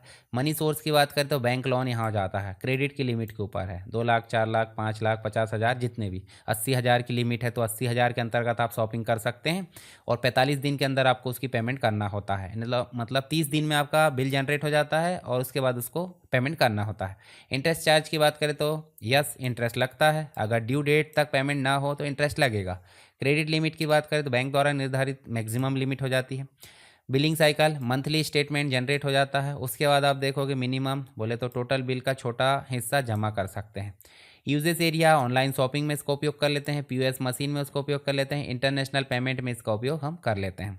सिक्योरिटी फीचर की बात करें तो इसमें भी सीबीबी मिल जाता है, ठीक है, ओटीपी मिल जाता है, पिन मिल जाता है, 2FA, टू फैक्टर ऑथेंटिकेशन। यहाँ पे देखोगे 10,000 शॉपिंग बोले तो मंथ एंड में बिल पे करना होगा, एक महीने के लिए यहाँ पे क्या मिल जाती है, उधारी का जो है छूट मिल जाती है। पॉइंट क्रेडिट कार्ड मतलब वोरो नाउ, बोले तो उधार लो, अभी उधार लो, बाद में पे करो, ये बोला जा रहा है यहाँ पे उधारी कार्ड। तो स्मार्ट कार्ड, अगला अगला जो चीज़ है वो आपका स्मार्ट कार्ड है। स्मार्ट कार्ड बोले तो माइक्रोचिप एम्बेडेड कार्ड को स्मार्ट कार्ड बोला जाता है। जैसे हम देख लेते हैं, यहीं पे चलते हैं और यहाँ चल के हम देख लेते हैं। जैसे डेबिट कार्ड मैं आपको दिखाता हूँ, ठीक है। डेबिट कार्ड आपको दिखाने की तो ज़रूरत नहीं है, फिर भी मैं यहाँ दिखा देता हूँ आपको। देखिए दोनों साइड, मतलब बोथ साइड में आप देखोगे तो एक तरफ देखिए आपको डेबिट कार्ड लिखा रहता है, मास्टर कार्ड है जो भी है वो लिखा रहता है, बैंक का नाम लिखा रहता है, 16 अंकों का ये डिजिट होता है। उसके बाद आपकी डेट ऑफ एंड लिखी रहती है कि कब तक वैलिडिटी है, मंथ और ईयर। उसके बाद आपका नेम और सिग्नेचर रहता है। पीछे आपके सीबीबी वैल्यू होती है, ये चिप लेवल का भी हो जाता है, मतलब स्ट्रिप वाले में डेटा स्टोर हो जाता है और एक चिप में हो जाता है। तो दोनों हम देखेंगे आगे चल के। इसी के अलावा आप जो है क्रेडिट कार्ड भी देख सकते हैं। जैसे क्रेडिट कार्ड की बात करें, क्रेडिट कार्ड, तो क्रेडिट कार्ड के अंतर्गत भी आप देख सकते हैं, क्रेडिट कार्ड भी कुछ इसी प्रकार से है, जो कि एक प्रकार का शॉपिंग कार्ड है। ये आप देख सकते हैं क्रेडिट कार्ड, आपको उसमें सेव करके दिखा देता हूँ। देखिए यहाँ पे ओपन नहीं हुआ पूरा, सीधे हम जो है यहाँ पे देख लेते हैं, सीधे देख सकते हैं। देखिए क्रेडिट कार्ड इस प्रकार का है, जिसमें भी आपको डेबिट कार्ड जैसे ही देखने को मिल जाता है। उसके बाद एक और देख लेते हैं, स्मार्ट कार्ड। स्मार्ट कार्ड भी देखोगे तो स्मार्ट कार्ड में कुछ ज़्यादा डिटेल तो होती नहीं है। जैसे आप देखोगे तो यहाँ देखिए कुछ इन्फॉर्मेशन नहीं है, सीधा पूरा चिप में स्टोर कर दिया गया है। तो स्मार्ट कार्ड देखने को मिल जाता है। तो यहाँ देखिए स्मार्ट कार्ड बोले तो माइक्रोचिप एम्बेडेड कार्ड है, जो डेटा स्टोर और प्रोसेस करता है। टेक्नोलॉजी आईसी इसमें हो जाती है, integrated circuit. Security level high security, यानी कि एनक्रिप्शन बेस्ड हो जाता है कोडिंग में। और उसके बाद डेटा स्टोरेज की बात करें तो यूज़र इन्फॉर्मेशन सिक्योरली स्टोर की जाती है। अथेंटिकेशन यहाँ मिल जाता है पिन के रेप में, मतलब पिन होता है, बायोमेट्रिक हो सकता है और ओटीपी हो सकता है। टाइप्स की बात करें तो कॉन्टैक्ट और कॉन्टैक्टलेस दोनों हो जाते हैं यहाँ पे। Uses area banking, sim card, ID card, metro card, इन सभी में इसका उपयोग किया जाता है। जैसे आपका आईडी कार्ड है वहाँ पे भी देखने को मिल जाता है, आधार कार्ड में तक चिप आने लगी है आज की डेट में। एग्जाम्पल की बात करें तो आपका EMB चिप आपको डेबिट कार्ड क्रेडिट कार्ड में मिल जाती है। पॉइंट स्मार्ट कार्ड मतलब chip plus security secure transaction. तो यहाँ देखिए आपको दो चीज़ें मिल जाती है, एक चिप लेवल पे और एक स्टिप लेवल पे। तो चिप वाली ये वाली मिल जा रही है सिम जैसी, और स्टिप बोले तो ये काली पट्टी मिल जाती है। तो यहाँ दोनों को हम पढ़ लेते हैं। जैसे स्टिप की बात करें तो पीछे की तरफ जो मैग्नेटिक स्ट्रिप होती है काली पट्टी, डेटा स्ट्रिप में स्टोर हो जाता है और सिक्योरिटी इसमें थोड़ी कम रहती है। पर चिप लेवल की बात करें जिसमें EMB कार्ड मिल जाता है, जैसे चिप लगी होती हैं और यहाँ पे एनक्रिप्शन अधिक सुरक्षित होता है, फ्रॉड यहाँ पे नहीं होते, बहुत कम। तो आजकल चिप वाले कार्ड ज़्यादातर देखने को मिल जाते हैं, जैसे चिप लगी ना वो वाले कार्ड। उसके बाद कुछ कॉन्टैक्टलेस कार्ड टेक्नोलॉजी है, मतलब NFC को सपोर्ट करते हैं। NFC को नियर फील्ड कम्युनिकेशन आपके मोबाइल में भी रहता है आज की डेट में, जिसमें टैप एंड पे कर दो, तो इस प्रकार की सुविधा रहती है। स्मार्ट वॉच में तक ये सुविधा रहती है। छोटी राशि के लिए, छोटी अमाउंट के लिए तो पिन भी ज़रूरी नहीं है, ये भी मिल जाता है यहाँ पर। चलिए अब बात कर लेते हैं हम डेबिट क्रेडिट स्मार्ट कार्ड में अंतर की। तो हाई प्रायोरिटी टेबल यहाँ मुख्य रूप से देखें तो डेबिट कार्ड अकाउंट से तुरंत कटेगा, क्रेडिट कार्ड बाद में भुगतान करना है, और स्मार्ट कार्ड चिप में डेटा हो जाता है। उधार की सुविधा डेबिट कार्ड में नहीं है, ओवरड्राफ्ट की क्रेडिट कार्ड में देखने को मिल जाती है। अच्छा डेबिट कार्ड में नहीं है पर करंट अकाउंट में ओवरड्राफ्ट की सुविधा मिल जाती है। स्मार्ट कार्ड नहीं होता, क्यों? क्योंकि उधार की सुविधा स्मार्ट कार्ड में भी नहीं होती। सिक्योरिटी की बात करें तो पिन रहता है कहाँ पे, डेबिट कार्ड में। क्रेडिट कार्ड में पिन और CVV रहता है। स्मार्ट कार्ड की बात करें तो चिप एनक्रिप्शन रहती है। उपयोग की बात करें ATM और POS में इसका उपयोग किया जाता है। POS का फुल फॉर्म बताइए मुझे, ठीक है, कमेंट बॉक्स में। क्रेडिट कार्ड में POS और ऑनलाइन यहाँ देखने को मिल जाता है, और स्मार्ट कार्ड मल्टीपर्पज़ उपयोग मिल जाता है, जैसे अभी हमने देखे थे। चलिए आगे देख लेते हैं। आपको मास्टर कार्ड, यूरो पे है, वीज़ा कार्ड है, ये सब मिल जाता है। रुपए कार्ड है, आज की डेट में रुपए कार्ड ज़्यादा मिल जाते हैं। जैसे आप देखोगे ना, कोई भी बैंक हो आपका तो आप देखोगे रुपए कार्ड, रुपए यहाँ कार्ड देखने को मिल जाते हैं। रुपए कार्ड बोले तो डेबिट कार्ड आप देख सकते हैं, जो रुपए है इस प्रकार से देखने को मिल जाता है, UPI इनेबल्ड, ठीक है। डिजिटल इंडिया या फिर आज़ादी के अमृत महोत्सव के उपलक्ष्य में ये चीज़ें देखने को मिलती है। एक्सपायरी डेट भी मिल जाती है, कार्ड की वैलिडिटी सब मिल जाती है। लाभ देख सकते हैं, कैश कैरी करने की ज़रूरत नहीं है भाई, ऑनलाइन शॉपिंग आसान हो जाती है, इंटरनेशनल पेमेंट संभव हो जाता है, ट्रांजैक्शन रिकॉर्ड ऑटोमेटिक हो जाता है। ये सब मिल जाता है हमको किसके अंतर्गत, हमको मिल जाता है ये जो स्मार्ट कार्ड है या जो भी चीज़ उसके अंतर्गत लाभ। कार्ड की क्लोनिंग बनाई जा सकती है, जोखिम ये है, स्कीमिंग भी हो जाती है, ओटीपी फ्रॉड हो जाता है, डेटा थेफ्ट, ये सारी फैसिलिटी मतलब ये नुकसान है हमको देखने को मिल जाता है स्मार्ट कार्ड के अंतर्गत। कुछ इंपॉर्टेंट चीज़ें देख लीजिए। डेबिट कार्ड में पैसा तुरंत अकाउंट से कटता है, क्रेडिट कार्ड में जो है लिमिट होती है 30 दिन के बाद। स्मार्ट कार्ड एम्बेडेड चिप है। ईएमवी कार्ड अधिक सुरक्षित रहते हैं। कॉन्टैक्टलेस कार्ड एनएफसी मतलब नियर फील्ड कम्युनिकेशन टेक्नोलॉजी पर काम कर लेते हैं। सीवीवी ऑनलाइन पेमेंट पर उपयोग की जाती है। तो ये सब मिल जाता हमको। यहाँ पे हम देख सकते हैं नेक्स्ट जो है पेमेंट गेटवेज। पेमेंट गेटवे का मतलब क्या हो जाता है, हम देखते हैं यहाँ पे, जैसे उदाहरण के लिए हम अमेजन में चले भाई, यहाँ पे हम कोई चीज़ें खरीद रहे हैं, तो खरीद रहे हैं तो हम क्या करेंगे, प्रोसीड करेंगे, तो इसका पेमेंट तो करना होगा ना, तो पेमेंट करेंगे हम यहाँ पे 10,994। किसको करेंगे, अमेजन को? बिल्कुल नहीं, अमेजन को पेमेंट नहीं करेंगे हम। अमेजन को पेमेंट तो करना पड़ेगा, परंतु बीच में जो पेमेंट ले जाएगा वो दूसरी कंपनी होती है, यानी दूसरा प्लेटफॉर्म होता है, यानी कि इसी के अंतर्गत एक गेटवे होता है, एक पेज होता है जो क्या करेगा, आपके द्वारा ली गई पेमेंट को रखेगा और सामने वाली कंपनी को दे देगा। उसके लिए कुछ चार्जेस लेता है वो कंपनी से, तो वो एक प्रकार से पेमेंट गेटवे हो जाता है। तो पेमेंट गेटवे की बात करें तो पेमेंट गेटवे जो है एक प्रकार का क्या हो जाता है, मीडिएटर। बोले तो पैसे को लाने के लिए यहाँ पे काम कर लेता है। जैसे हमको मान लो उदाहरण के लिए रिटर्न के बदले में रिफंड भी मिल जाता है, तो वो भी हमको ला कर देता है। तो गेटवे लिस्ट हम देख लेते हैं, पेमेंट गेटवे लिस्ट। तो पेमेंट गेटवे लिस्ट अगर देखोगे तो यहाँ बहुत सारे पेमेंट गेटवे हैं। जैसे आप देखोगे इसमें से आप अपने उपयोग भी किए होंगे। जैसे ये देखिए, हम जो है इसको ओपन करते हैं, यहाँ पे बड़ा करके देखते हैं और इसको जो है इस प्रकार देखें तो आप देखिए आपको पेमेंट गेटवे देखने को मिल जाता है। जैसे पे यू है, पे यू जब आप बिजली बिल का भुगतान करते होंगे तब मिल जाता है। सीसी एवेन्यू मिल जाता है, मूवी क्विक मिल जाता है, इंस्टा मोजो आप देख सकते हैं। इसके अलावा रेजर पे है, पेटीएम है, ठीक है, बिल डेस्क है, कैश फ्री पेमेंट है। ये सब तो नहीं सुने, पर बिल डेस्क है, सीसी एवेन्यू, रेजर पे मैं खुद यूज़ करता हूँ, इंस्टा मोजो भी यूज़ कर लिए पहले, ठीक है, पेटीएम आपने उपयोग किया होगा, पे यू है, ये सब आपके पेमेंट गेटवेज है और एक प्रकार के मीडिएटरी का काम कर लेते हैं। इंटरमीडिएट मतलब मुख्य रूप से देखें कस्टमर से पेमेंट लेंगे, फिर उसके बाद मर्चेंट स्टोर में देखिए यहाँ धीरे से पेमेंट गेटवे, फिर उसके बाद पेमेंट प्रोसेस होगा, मतलब पेमेंट गेटवे अलग है, पेमेंट प्रोसेसर अलग है, फिर बैंक के पास जाएगा, बैंक से मर्चेंट के अकाउंट में चला जाएगा। तो इस प्रकार से पेमेंट गेटवे पेमेंट को क्या करते हैं, ऑनलाइन सर्विस एक प्रकार की जो वेबसाइट या ऐप पर पेमेंट को प्रोसेस करती है और एक कस्टमर, मर्चेंट और बैंक के बीच में एक प्रकार से सुरक्षित रूप से कनेक्शन स्थापित कर लेती है। मतलब बीच में मर्चेंट है, देखिए मर्चेंट और कस्टमर और बैंक, ये तीनों के बीच में क्या कर लेती है, एक सिक्योर कनेक्शन उपलब्ध कराती है पेमेंट गेटवे। तो ऑनलाइन ट्रांजैक्शन को ऑथोराइज्ड और वेरीफाई करती है। पेमेंट गेटवे मतलब ऑनलाइन पेमेंट प्रोसेसर है जो आपकी पेमेंट है वो कंपनी तक ले जाने का काम कर लेती है। पेमेंट गेटवे की भूमिका क्या है, कस्टमर से पेमेंट डिटेल लेता है, डेटा को एनक्रिप्ट करता है, बैंक से अप्रूवल लेता है, पेमेंट सक्सेस या फेल होता है उसका मैसेज देगा, मर्चेंट अकाउंट में पैसा ट्रांसफ़र करेगा। ये मुख्य रूप से भूमिका होती है पेमेंट गेटवे की। चलिए अगला देखें, पेमेंट प्रोसेस फ्लो की बात कर लेते हैं। तो स्टेप बाय स्टेप देख सकते हैं, जैसे कस्टमर से जो है कार्ड और यूपीआई डिटेल यहाँ पे लिया जाता है, फिर पेमेंट गेटवे डेटा एनक्रिप्ट करता है, इशूइंग बैंक से ऑथोराइजेशन मांगता है, बैंक अप्रूवल देता है, फिर ट्रांजैक्शन कंप्लीट हो जाता है। तो ये चीज़ें देखने को मिलती है किसके अंतर्गत, पेमेंट गेटवे में। तो एनक्रिप्शन मतलब डेटा कोडिंग में बोले तो डेटा सुरक्षित रहता है, ठीक है। कुछ पेमेंट गेटवे हमने देखे अभी, जैसे पेपाल, रेजर पे, पे यू है, इंस्टा मोजो है, सीसी एवेन्यू है, ठीक है, बिल डेस्क है, ये सब जो आपके पेमेंट गेटवे है। पेपाल का कुछ कॉन्सेप्ट देख लेते हैं। तो इंटरनेशनल पेमेंट गेटवे इसको बोला जाता है, ग्लोबल ट्रांजैक्शन के लिए ईमेल आईडी आधारित ट्रांजैक्शन यहाँ पे होता है और वायर प्रोटेक्शन पॉलिसी मिल जाते हैं। रिजर्व पे देखे थे तो इंडिया पेमेंट पे गेटवे है ये। यूपीआई कार्ड मतलब एक प्रकार से ये जो है 2% के आसपास यहाँ पे चीज़ें जो है ले लेता है। मान लीजिए आपके पास में 100 रुपये का अपने कुछ चीज़ें पेमेंट बुलवाए किसी से, तो ये कितने रुपए ला कर देगा आपके अकाउंट में, 98 रुपीज़। बोले तो 2% वो काट लेता है। तो 2% जो है इसका चार्ज है, किसका, रिजर्व पे का। तो यहाँ पे UPI card, net banking support कर लेता है।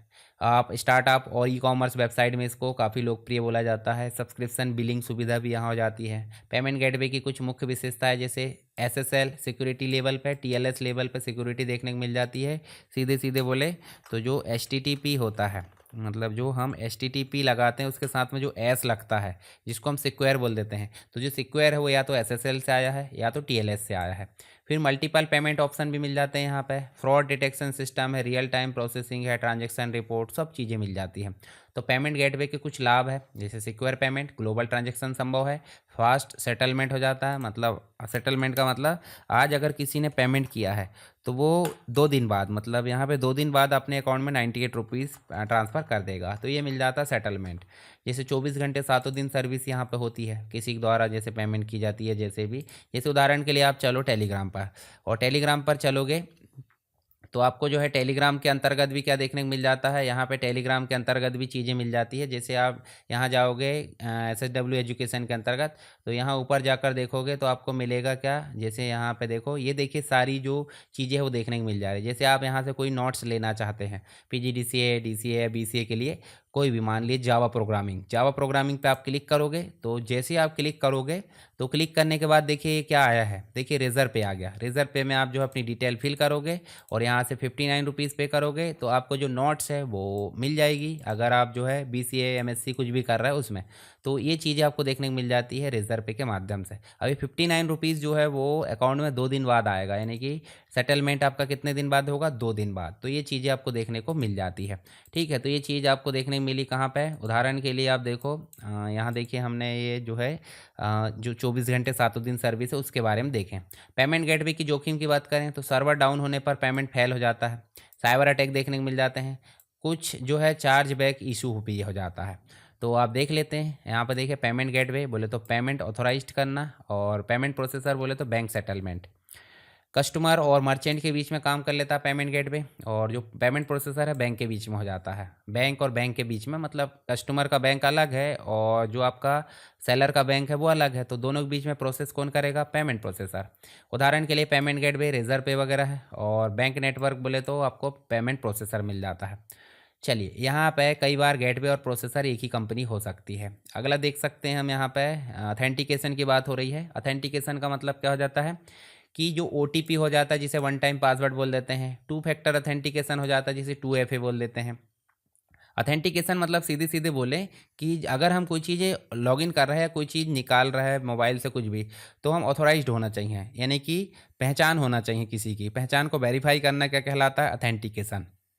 तो ऑनलाइन बैंकिंग और ई-कॉमर्स में सुविधा के सुरक्षा के लिए इसको बहुत आवश्यक माना जाता है। अथेंटिकेशन बोले तो यूज़र का वेरिफिकेशन प्रोसेस, मतलब यूज़र सही है या गलत है, तो ये चीज़ें चेक करना अथेंटिकेशन कहलाता है। जैसे OTP, तो वन टाइम पासवर्ड यहाँ हो जाता है। वन टाइम पासवर्ड मतलब एक टेम्परेरी पासवर्ड हो जाता है जिसकी लिमिट रहती है, जैसे मान लीजिए यहाँ लिमिट है 5 मिनट या फिर 10 मिनट, तो 10 मिनट या 5 मिनट यहाँ पे देखने को मिल जाती है। जैसे 10 मिनट या 5 मिनट की वैलिडिटी मिल जाती है, उसके बाद ये एक्सपायर हो जाता है, फिर से आपको रीजनरेट करना होता है। केवल एक बार उपयोग होता है, लिमिटेड टाइम 30 सेकंड, 180 सेकंड या 5 मिनट, 10 मिनट जो भी है। फिर SMS के द्वारा OTP प्राप्त हो जाता है, ईमेल के जरिए हो जाता है और ऐप के जरिए। तो इस प्रकार से आपको OTP देखने को मिलता है। तो सिंगल यूज्ड पासवर्ड है, वन टाइम पासवर्ड। OTP की कुछ विशेषता है, जैसे टाइम बेस्ड सिक्योरिटी हो जाती है, रीयूज़ नहीं किया जा सकता, दोबारा जनरेट हो गया तो पुराना वाला जो है आपका कैंसिल हो जाता है, फ्रॉड रोकने में सहायक होता है। ठीक है, हर बार आपका OTP जनरेट होना चाहिए जब भी आपका कोई चीज़ लॉगिन हो। उसके बाद 2 फैक्टर अथेंटिकेशन का मतलब हो जाता है 2FA, 2 स्तर की सुरक्षा। उदाहरण के लिए आपने पासवर्ड लॉगिन करे, और पासवर्ड जैसे आपने लॉगिन करे तो आपके डिवाइस पर एक मैसेज आया यस और नो का, जैसे गूगल का आता है आज की डेट में गूगल प्रॉम्प्ट, तो यस करोगे तो खुलेगा, नहीं तो नहीं खुलेगा। तो इसी को बोल देते हैं एक पासवर्ड और एक वेरीफाई करना। तो 2 अलग अलग फैक्टर के माध्यम से यहाँ प्रमाणित करना, उसको बोल देते हैं 2 फैक्टर अथेंटिकेशन। बोले तो समवन यू नाउ, अगर आप ने इसको लॉगिन करा है तो आप इसको सहमति दो, अन्यथा इसको कैंसिल कर दो। उदाहरण के लिए OTP मोबाइल कार्ड हो सकता है, मोबाइल जो आपका कार्ड है, फिंगरप्रिंट हो सकता है, फेस रिकॉग्निशन हो सकता है। तो 2FA इनमें से कोई भी 2 फैक्टर हो सकते हैं। ठीक है, ये चीज़ आप देख सकते हैं यहाँ पे, OTP और 2FA। OTP मतलब वन टाइम पासवर्ड, और 2FA मतलब 2 factor authentication. Single verification OTP में मिल जाता है, डबल सिक्योरिटी आपको 2FA में मिल जाती है। स्तर की बात करें तो 1 स्तर का होता है OTP, और 2 स्तर का हो जाता है कौन, 2FA।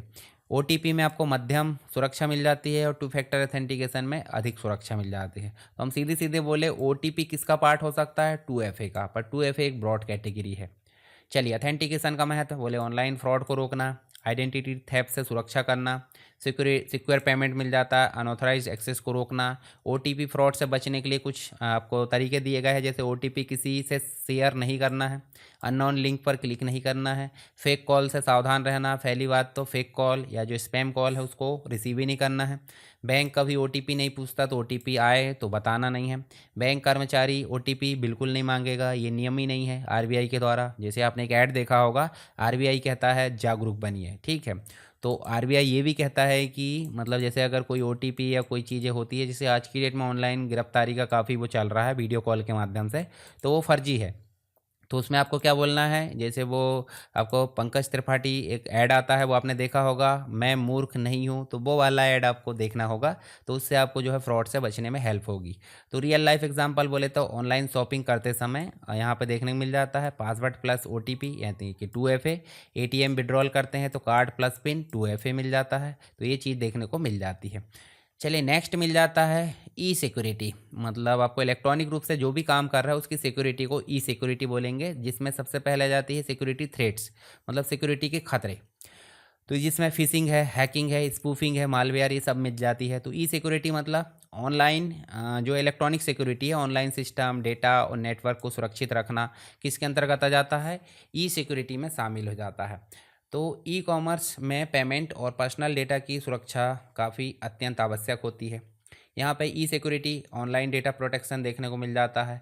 सिक्योरिटी थ्रेट्स बोले तो कभी कभी यहाँ पे खतरा हो जाता है डेटा सिस्टम नेटवर्क को नुकसान पहुँचाए, ये ऐसी की चीज़ें, अनऑथोराइज एक्सेस या डेटा थेफ्ट हो जाता है, तो वो सब सिक्योरिटी के खतरे कहलाते हैं।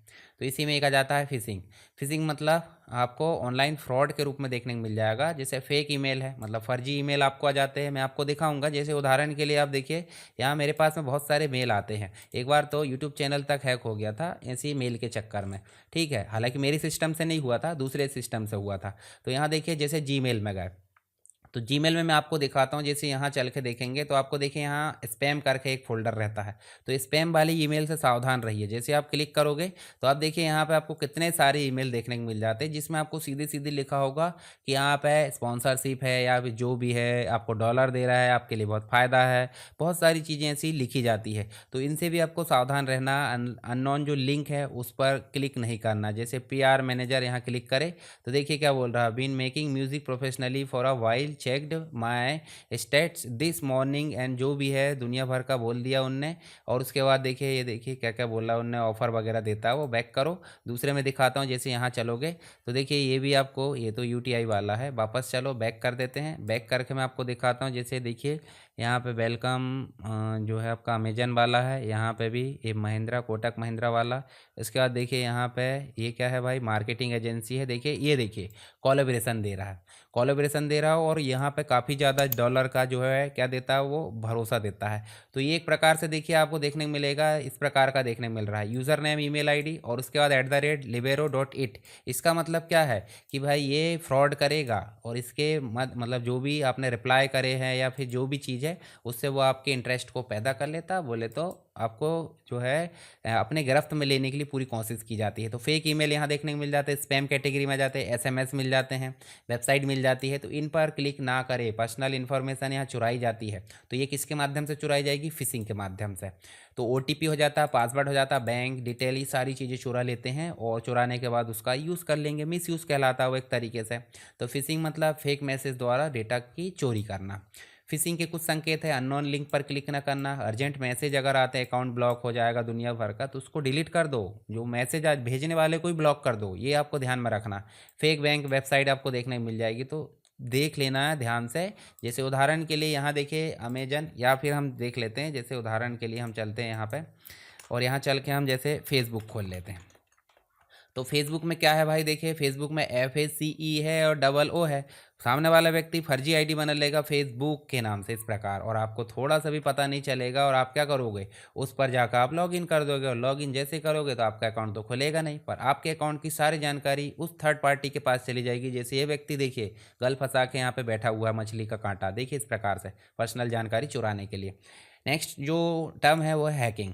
हैकिंग मतलब बिना अनुमति के सिस्टम में प्रवेश करना। अब हैकिंग का जो है दो प्रकार से किया जाता है। बोले तो हैकिंग करना मतलब कंप्यूटर टूल का उपयोग करके हैकिंग कर लेना किसी दूसरे की जानकारी चुराने के लिए, या फिर कंप्यूटर टूल के माध्यम से किसी दूसरे को नुकसान पहुंचाना, बैंक अकाउंट को, तो ये मिल जाता है। तो हैकर डेटा को चोरी या डैमेज कर सकता है। वेबसाइट डिफेस करना भी हैकिंग एक प्रकार का है।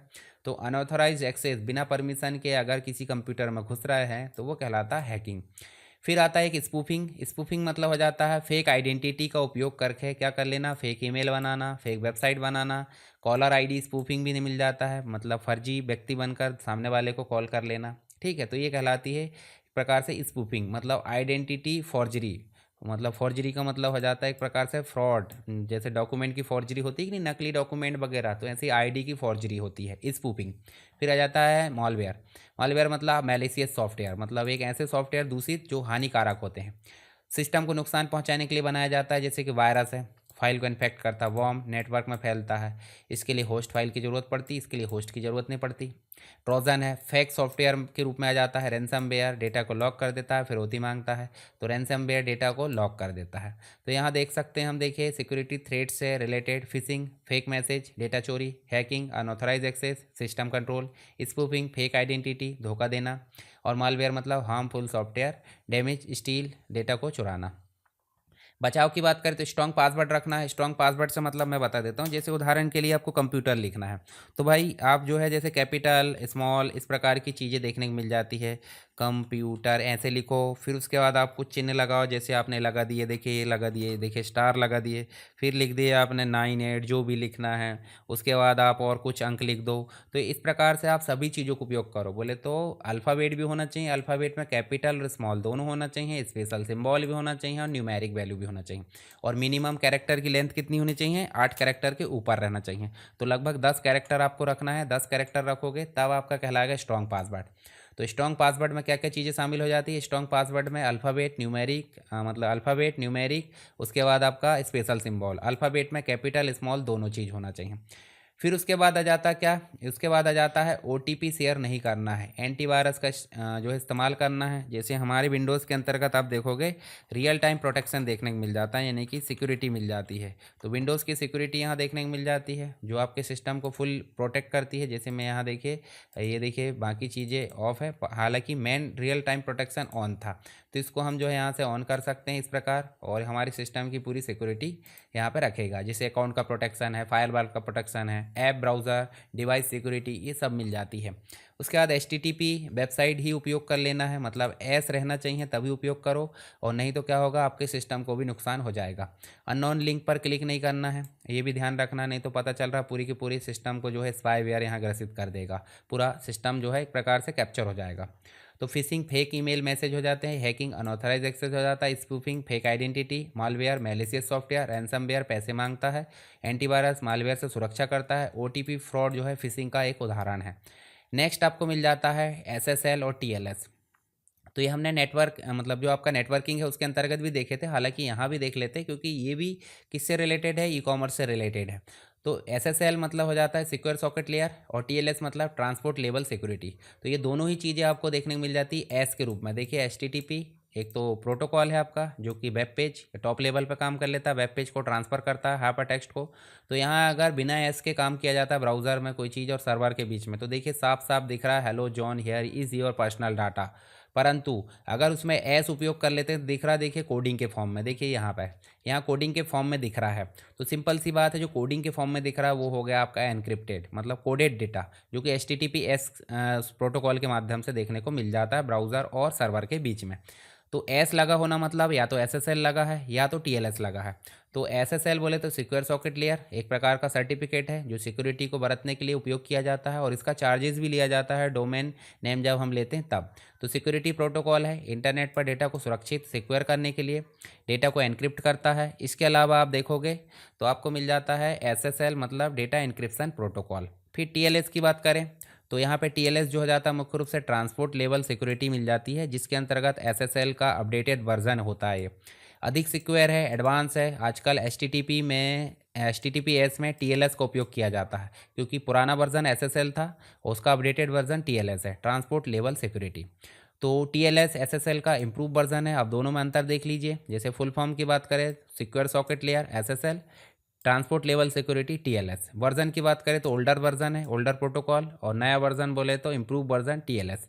सिक्योरिटी लेवल थोड़ी कम थी और SSL में आप जो TLS में थोड़ी ज़्यादा हो गई है। एनक्रिप्शन लेवल थोड़ी वीक था, आउटडेटेड, और स्ट्रॉन्ग एनक्रिप्शन मिल जाता है TLS में, ठीक है। जैसे यहाँ पुडल अटैक मिल जाता है और यहाँ पे मोर सिक्योर अगेंस्ट अटैक, मतलब यहाँ पे अटैक करना बहुत ही कठिन है। यूज़ टुडे की बात करें तो ये वर्तमान में यूज़ नहीं होता है SSL। वर्तमान में जो है आपका HTTPS में TLS उपयोग किया जाता है। फिर डेवलप बाय नेटस्केप SSL को, और IETF जो है TLS को बनाने वाला है। तो यहाँ दोनों में आप देख सकते हैं। एनक्रिप्शन, डेटा को कोडेड फॉर्म में सीक्रेट कोड में बदल देना जब डेटा नेटवर्क में प्रसारित होता है, और केवल ऑथोराइज्ड व्यक्ति को ही उसको जो है मिल सके, उसी को बोल देते हैं एनक्रिप्शन। और एनक्रिप्टेड डेटा को सिफर टेक्स्ट बोल देते हैं, ठीक है। HTTPS हमने देखे लिए, हाइपर टेक्स्ट ट्रांसफर प्रोटोकॉल और सिक्योर है। HTTP का सिक्योर वर्जन है, SSL और TLS का उपयोग करता है। और एड्रेस बार में अगर लॉक आ रहा है, इसका मतलब क्या है भाई, HTTPS है। क्यों महत्वपूर्ण है? ऑनलाइन पेमेंट सिक्योरिटी के लिए, पासवर्ड प्रोटेक्शन के लिए, डेटा कॉन्फिडेंशियलिटी के लिए, फिशिंग से सुरक्षा के लिए, और साथ ही ट्रस्ट और अथेंटिकेशन के लिए। हम सीधे सीधे चलें तो हम देख लेते हैं यहाँ पे, जैसे हम अगर कोई ट्रांजेक्शन कर रहे हैं, मान लीजिए हमने SBI के अंतर्गत नेट बैंकिंग उपयोग कर लेना है, तो SBI ऑनलाइन हम ऐसे एंटर करेंगे तो हमको कहाँ जाना है? हमको देखिए यहाँ पे आपको जो है इनकॉग्निटिव मोड ओपन करना है। देखिए न्यू इनकॉग्निटिव विंडो, Ctrl+Shift+N, तो यहाँ आप जाओगे तो इनकॉग्निटिव दिख रहा है, और इसी में आपको ऑनलाइन चीज़ों को उपयोग कर लेना है। जब ये कंप्लीट हो जाए तो इसकी कुकीज़ और हिस्ट्री वगैरह कुछ भी सेव नहीं होती है। SSL और TLS कैसे काम कर लेता है? तो मुख्य रूप से यूज़र वेबसाइट पर जाता है, वेबसाइट SSL सर्टिफिकेट भेजती है, सिक्योर कनेक्शन इस्टेब्लिश होता है, एनक्रिप्शन डेटा ट्रांसफ़र शुरू हो जाता है, उसके बाद ही काम कर लेता है। तो दोनों आप यहाँ अंतर देख लेना, HTTP और HTTPS, इनके प्रोटोकॉल मतलब जो आपके पोर्ट नंबर है वो भी याद रख लेना, जो नेटवर्किंग में हमने पढ़े थे। फिर उसके बाद सर्टिफिकेट, वही डिजिटल सर्टिफिकेट है SSL सर्टिफिकेट, जो कि वेबसाइट की अथॉरिटी साबित करती है कि ट्रस्ट अथॉरिटी द्वारा जारी किया गया है। अगला देखें, डिजिटल सिग्नेचर की बात हो रही है। तो डिजिटल सिग्नेचर मतलब मुख्य रूप से DSC बोले तो एक प्रकार का इलेक्ट्रॉनिक सिग्नेचर है, मतलब लिख कर स्कैन कर दी वो वाला नहीं, सिर्फ इलेक्ट्रॉनिक बोल रहा है। यह किसी डिजिटल डॉक्यूमेंट की सत्यता मतलब अथेंटिसिटी को प्रमाणित करता है, ऑनलाइन ट्रांजेक्शन में उपयोग किया जाता है। और उसके बाद है डिजिटल सिग्नेचर मतलब इलेक्ट्रॉनिक वेरिफिकेशन टूल है। जैसे सिग्नेचर मतलब सामने वाले ने कोई डेटा भेजा है तो सिग्नेचर करके भेजा कुछ डिजिटल सर्टिफिकेट के माध्यम से, किसका एनक्रिप्शन करा प्राइवेट की के माध्यम से, डिजिटली साइन डॉक्यूमेंट वापस गया इधर, और उसके बाद देखिए हैश एल्गोरिदम लगा, उसका आउटपुट आया, उसके बाद डिक्रिप्ट करा पब्लिक की के माध्यम से, हैश वैल्यू आ गई जो रिसीवर के द्वारा उसको पढ़ा जाएगा। तो आप सिंपल देखिए यहाँ पे आपको बहुत सारी चीज़ें देखने को मिल जाती है। डिजिटल सिग्नेचर का उद्देश्य क्या है भाई? सेंडर की पहचान साबित कर लेना, मतलब नॉन रेपुटेशन यहाँ पे नहीं होना चाहिए, डॉक्यूमेंट में बदलाव ना हुआ हो यह सुनिश्चित करना, और लीगल प्रूफ प्रदान करना। तो यहाँ पे हो जाता है डिजिटल सिग्नेचर। अथेंटिसिटी का मतलब क्या हो जाता है? असली होने का प्रमाण पत्र, और जिसने भेजा है वो मना नहीं करेगा, यानी कि डिजिटल सिग्नेचर यह साबित करता है कि डॉक्यूमेंट सही व्यक्ति ने भेजा है। इसके बाद नॉन रेपुटेशन मतलब बाद में इनकार ना करना कि भाई हमने नहीं भेजा, तो उसी के लिए यूज़ होता है डिजिटल सिग्नेचर। सेंडर यह नहीं कह सकता कि मैंने डॉक्यूमेंट नहीं भेजा, तो ये कहलाता है नॉन रेपुटेशन। डिजिटल सिग्नेचर कैसे काम करेगा? तो पब्लिक की क्रिप्टोग्राफी पर आधारित हो जाता है, जिसमें दो की होती है, प्राइवेट की और पब्लिक की। प्राइवेट साइन करती है और पब्लिक उसको वेरीफाई करती है रिसीवर पॉइंट में हैश फंक्शन के बाद। चलिए आगे देखें, डिजिटल सिग्नेचर सर्टिफिकेट जिसे DSC बोला जाता है, मतलब एक प्रकार से एक सर्टिफिकेट आवश्यक हो जाता है डिजिटल सिग्नेचर के लिए, और लाइसेंस्ड सर्टिफाइंग जो अथॉरिटी है उसके द्वारा जारी किया जाता है। भारत में IT एक्ट 2000 के अंतर्गत इसको मान्य किया गया है। उसके बाद है डिजिटल सिग्नेचर की बात करें तो टेंडरिंग के लिए ज़रूरी हो जाता है, टेंडर वगैरह फिल करते हैं। फिलिंग है इनकम टैक्स रिटर्न के लिए। कॉन्ट्रैक्ट है, जैसे EPFO, उसमें भी आपको डिजिटल सिग्नेचर लगता है। ऑनलाइन बैंकिंग में इसका उपयोग किया जाता है। डिजिटल सिग्नेचर के कुछ लाभ है, जैसे कि हाई सिक्योरिटी मिल जाता है, टाइम सेविंग है, पेपरलेस प्रोसेस है, लीगल वैलिडिटी मिल जाती है, सब मिलता है आपको डिजिटल सिग्नेचर के अंतर्गत। उसके बाद है इम्पॉर्टेंट कुछ फैक्ट है जो आपको देखने को मिल जाएंगे। डिजिटल सिग्नेचर इलेक्ट्रॉनिक सिग्नेचर है। अथेंटिसिटी असली होने की पहचान होती है। नॉन रेपुटेशन मतलब बाद में इनकार नहीं किया जा सकता जिसने भेजा है। और डिजिटल सिग्नेचर पब्लिक की क्रिप्टोग्राफी पर आधारित होती है, जिसमें प्राइवेट और पब्लिक की होती है। प्राइवेट की साइन करती है, पब्लिक की उसको वेरीफाई करती है। IT एक्ट 2000 के तहत इसको मान्यता दी गई है। और DSC मतलब डिजिटल सिग्नेचर सर्टिफिकेट। चलिए अब बात कर लेते हैं फायरवॉल्स की। तो फायरवॉल क्या है? फायरवॉल एक प्रोटेक्टिंग है, मतलब ई कॉमर्स सर्वर के अंतर्गत आपको देखने को मिल जाता है, जो कि हार्डवेयर और सॉफ्टवेयर लेवल पे मिल जाता है। उदाहरण के लिए मैं एक चीज़ बताता हूँ आपको, जैसे ये प्राइवेट नेटवर्क है। प्राइवेट नेटवर्क किसका हो सकता है भाई? प्राइवेट नेटवर्क आप देखोगे फ्लिपकार्ट का हो सकता है, मतलब फ्लिपकार्ट का हो सकता है, या फिर अमेजन का हो सकता है। दोनों ही कंपनी के जो है ऑर्डर, कस्टमर ऑर्डर आपको देखने को मिलेंगे उसके इंट्रानेट या प्राइवेट नेटवर्क में मिलेंगे। अब मान लो यहाँ फ्लिपकार्ट है और फ्लिपकार्ट के ऑर्डर को अमेजन देखना चाह रहा, मतलब इंटरनेट के माध्यम से अमेजन यहाँ देखना चाह रहा बिना परमिशन के, तो उस अनऑथोराइज एक्सेस को रोकने के लिए यहाँ ज़रूरत पड़ जाती है फायरवॉल की, ठीक है, जो कि आपके लोकल एरिया नेटवर्क या जो भी है उसको यहाँ पे प्रोटेक्ट करने का काम कर लेती है, ठीक है। तो ये चीज़ आपको देखने को मिल जाती है फायरवॉल, मतलब नेटवर्क की सिक्योरिटी या नेटवर्क में इनकमिंग और आउटगोइंग पैकेट्स को मॉनिटर करने का काम कर लेती है।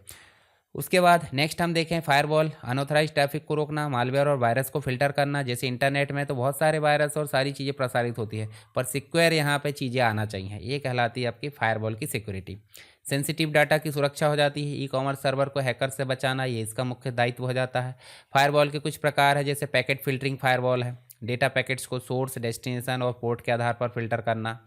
स्टेट फुल इंस्पेक्शन फायरवॉल है, कनेक्शन जो स्टेट है उसको ट्रैक करता है, अनऑथराइज ट्रैफिक अलाउ करता है। प्रॉक्सी सर्वर और क्लाइंट के बीच में इंटरमीडिएटरी के रूप में काम करता है, रिक्वेस्ट को चेक करता है।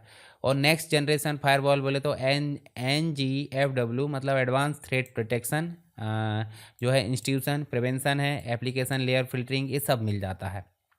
काम कैसे करता है भाई? ये इनकमिंग और आउटगोइंग डेटा मॉनिटर करता है, अनऑथराइज एक्सेस को ब्लॉक कर देता है, सिक्योरिटी पॉलिसीज़ के अनुसार डिसीजन लेता है और अलर्ट को जारी कर लेता है। कुछ लाभ है तो हमने देखे लिए, जैसे सर्वर और नेटवर्क को सिक्योर रखता है, हैकर से अटैक को रोकता है, सेंसिटिव डाटा को लीक होने से बचाता है, अनऑथराइज यूज़र को एक्सेस नहीं मिलता है। फायरवॉल और ई कॉमर्स बोले तो ई कॉमर्स सर्वर पर कस्टमर डेटा और पेमेंट इन्फो को सिक्योर रखता है, ठीक है। इसके अलावा फ्रॉड ट्रांजैक्शन रोकने में मदद, ऑनलाइन शॉपिंग सुरक्षित बनाता है। चलिए आगे चलें, नेक्स्ट आपको देखने को मिल जाता है ई मार्केटिंग, जिसको डिजिटल मार्केटिंग भी हम बोल सकते हैं, और इसके कुछ ऑपरेशंस। तो यहाँ देखिए search engine optimisation, social media marketing, email marketing, ये सब मिल जाती है। तो अगर डिजिटल मार्केटिंग की बात करें तो इंटरनेट और डिजिटल प्लेटफॉर्म के माध्यम से प्रोडक्ट और सर्विसेज का प्रमोशन करना, ये ऑनलाइन मार्केटिंग के मुख्य टूल के अंतर्गत आ जाता है। ट्रेडिशनल मार्केटिंग की तुलना में कॉस्ट कम और रीच ज़्यादा हो जाती है, मतलब हमको जहाँ तक पहुँचाना वहाँ तक हम आसानी से थोड़ा सा पेड करके पहुँचा सकते हैं। डिजिटल मार्केटिंग जो है ऑनलाइन प्रोडक्ट प्रमोशन के रूप में देखने को मिल जाती है, जैसे social media marketing, email marketing, bulk SMS मिल जाता है, डिस्प्ले मोबाइल ऐड मिल जाते हैं, इन्फ्लुएंसर मार्केटिंग हो जाती है, वीडियो एडवर्टाइजमेंट हो जाता है। ये सब आपके डिजिटल मार्केटिंग के अंतर्गत आ जाता है, मतलब ऑन डिजिटल मार्केटिंग मतलब ऑनलाइन प्रोडक्ट प्रमोशन। तो इसके अंतर्गत SEO आ जाता है, मतलब सर्च इंजन ऑप्टिमाइजेशन। वेबसाइट को सर्च इंजन बोले तो गूगल और बिंग में ऊपर लाना। उदाहरण के लिए मैं आपको दिखाता हूँ, जैसे यहाँ चलो और यहाँ सीधे हम जो है सरकार स्टडी वेब्स टाइप करेंगे, तो आप देखोगे, देखिए आपका जो आप देखोगे सबसे ऊपर देखिए सरकार स्टडी वेब्स यहाँ पे दिख रहा है, जो वेबसाइट है। यूट्यूब चैनल के अंतर्गत आपको जो है कंटेंट जो मिलते हैं उसका थ्योरी पोर्शन यहाँ पे मिल जाता है। तो आगे चल के और ज़्यादा इसमें चीज़ें मटेरियल में प्रोवाइड करूँगा, तो आप इसको भी विजिट कर लीजिए। देखिए यहाँ पे आप जाओगे तो कोर्सेज बहुत नॉर्मल नॉमिनल प्राइसेस में आपको देखने को मिलेंगे, कलेक्टिव फॉर्म में यहाँ पे कोर्स और नोट्स। कुछ इंपॉर्टेंट चीज़ें जैसे कंप्यूटर बेसिक हार्डवेयर वगैरह पढ़ना है तो उससे रिलेटेड देखिए सारी चीज़ें आपको देखने को मिल जा रही है, तो इनको भी आप यहाँ से पढ़ सकते हैं। साथ ही वीडियोस वगैरह भी उपलब्ध हो जाते हैं यहाँ से, जैसे MP के एग्ज़ाम है, CPCT या कोपा, उनसे रिलेटेड मटेरियल भी यहाँ मिलेगा आगे चल के। तो देखिए यहाँ बीच में ही, मतलब जो हम जैसे टाइप करें हैं तो यहाँ देखिए सारी चीज़ें इसी से रिलेटेड आ रही है। तो क्या है ये? इसी को बोल देते हैं सर्च इंजन ऑप्टिमाइजेशन, मतलब किसी भी वेबसाइट को सर्च इंजन में ऊपर लाना। ऑर्गेनिक ट्रैफिक बढ़ाने का तरीका, कीवर्ड, मेटा टैग, जो बैक लिंक्स है उनका उपयोग कर लेना, ये सब सर्च इंजन ऑप्टिमाइजेशन में आ जाता है। फिर है ऑन पेज SEO, वेबसाइट के अंदर ऑप्टिमाइजेशन। ऑफ पेज, वेबसाइट के बाहर लिंक बिल्डिंग करना। टेक्निकल SEO बोले तो साइट स्पीड है, मोबाइल फ्रेंडली, जो क्रॉलर्स है, क्रॉलबिलिटी जो बढ़ाना है, ये सब कहलाता है SEO। फिर आ जाता है SMM, बोले तो सोशल मीडिया मार्केटिंग, मतलब social media platform, Facebook, Instagram, LinkedIn, इन पर मार्केटिंग करना, ब्रांड की अवेयरनेस, एंगेजमेंट बढ़ाना, पेड ऐड चलाना, ऑर्गेनिक पोस्ट डालना, ये सारी चीज़ें SMM में आ जाती है। तो इसमें मुख्य रूप से content creation, target audience engagement, paid campaign management, social media analyst, ये चीज़ें मिल जाती है। फिर ईमेल मार्केटिंग, जिसमें कस्टमर को ईमेल के माध्यम से प्रमोशन भेजना, पर्सनलाइज ऑफर दिखाना, न्यूज़लेटर है, अपडेट भेजना, ये सब चीज़ें जाती ईमेल मार्केटिंग के अंतर्गत। उसके बाद डिजिटल मार्केटिंग बोले तो ग्लोबल रीच, जो लाभ है उसके, कॉस्ट इफेक्टिव हो जाता है, मेजरेबल रिजल्ट, मतलब पता चल जाता है कि कौन सी चीज़ें कहाँ तक गई है, ब्रांड अवेयरनेस हो जाता है, कस्टमर की इंगेजमेंट पता चल जाती है। कुछ जोखिम भी है भाई, स्पैम और ओवर पोस्टिंग के कारण जो हो जाता है आपको ब्लॉक किया जा सकता है। नेगेटिव कमेंट, यहाँ रिव्यू मिल जाते हैं, एल्गोरिदम चेंज हो जाती है, एसईओ एसएमएम इम्पैक्ट हो जाता है, साइबर सिक्योरिटी की रिस्क मिल जाती है। तो ये सब इसमें हमने देखे हैं डिजिटल मार्केटिंग के अंतर्गत। अब बात कर लेते हैं एफिलिएट मार्केटिंग। अर्निंग के लिए कमीशन, यहाँ पे रेफरल जो लिंक होती है वो हम बताते हैं। जैसे उदाहरण के लिए हम हमारे मतलब जैसे यूट्यूब वीडियो में हम बोल देते हैं कि भाई कोई चीज़ रिव्यू करे, और रिव्यू करके हम बोल देते हैं कि उसी लिंक से खरीदोगे तो हमको चार्ज मिलेगा थोड़ा सा, तो वो कहलाता है एफिलिएट मार्केटिंग। मतलब किसी दूसरे कंपनी के प्रोडक्ट का जो है हम यहाँ पे रेफ़र कर रहा है लोगों को कि लिंक से खरीद लो, तो वो कहलाता है एफिलिएट मार्केटिंग। मतलब किसी कंपनी के प्रोडक्ट सर्विस को प्रमोट करना और उसके बदले कमीशन को अर्न करना, ये कहलाता है affiliate marketing. Performance based marketing है, एफिलिएट जो प्रोडक्ट प्रमोट करता है, और मर्चेंट जो प्रोडक्ट का ओनर होता है। तो एफिलिएट मार्केटिंग मतलब कमीशन अर्न करने का एक तरीका हो जाता है। एफिलिएट मार्केटिंग का काम करने का तरीका बोले तो एफिलिएट मर्चेंट की वेबसाइट प्रोडक्ट प्रमोट करता है, और एफिलिएट को यूनिक रेफरल लिंक मिल जाता है। कस्टमर उस लिंक पर क्लिक करेगा, उसके आधार पर खरीदेगा तो उसको कमीशन मिल जाता है। इस प्रकार से आपने आज की डेट में बहुत सारे वीडियोस देखे होंगे, रिव्यू वगैरह, लैपटॉप वगैरह, मोबाइल, तो उस पर क्लिक करके खरीदते हैं तो आपको क्या मिलता है, मतलब एफिलिएट करने वाले को कमीशन मिलता है। किसकी तरफ से? कंपनी की तरफ से।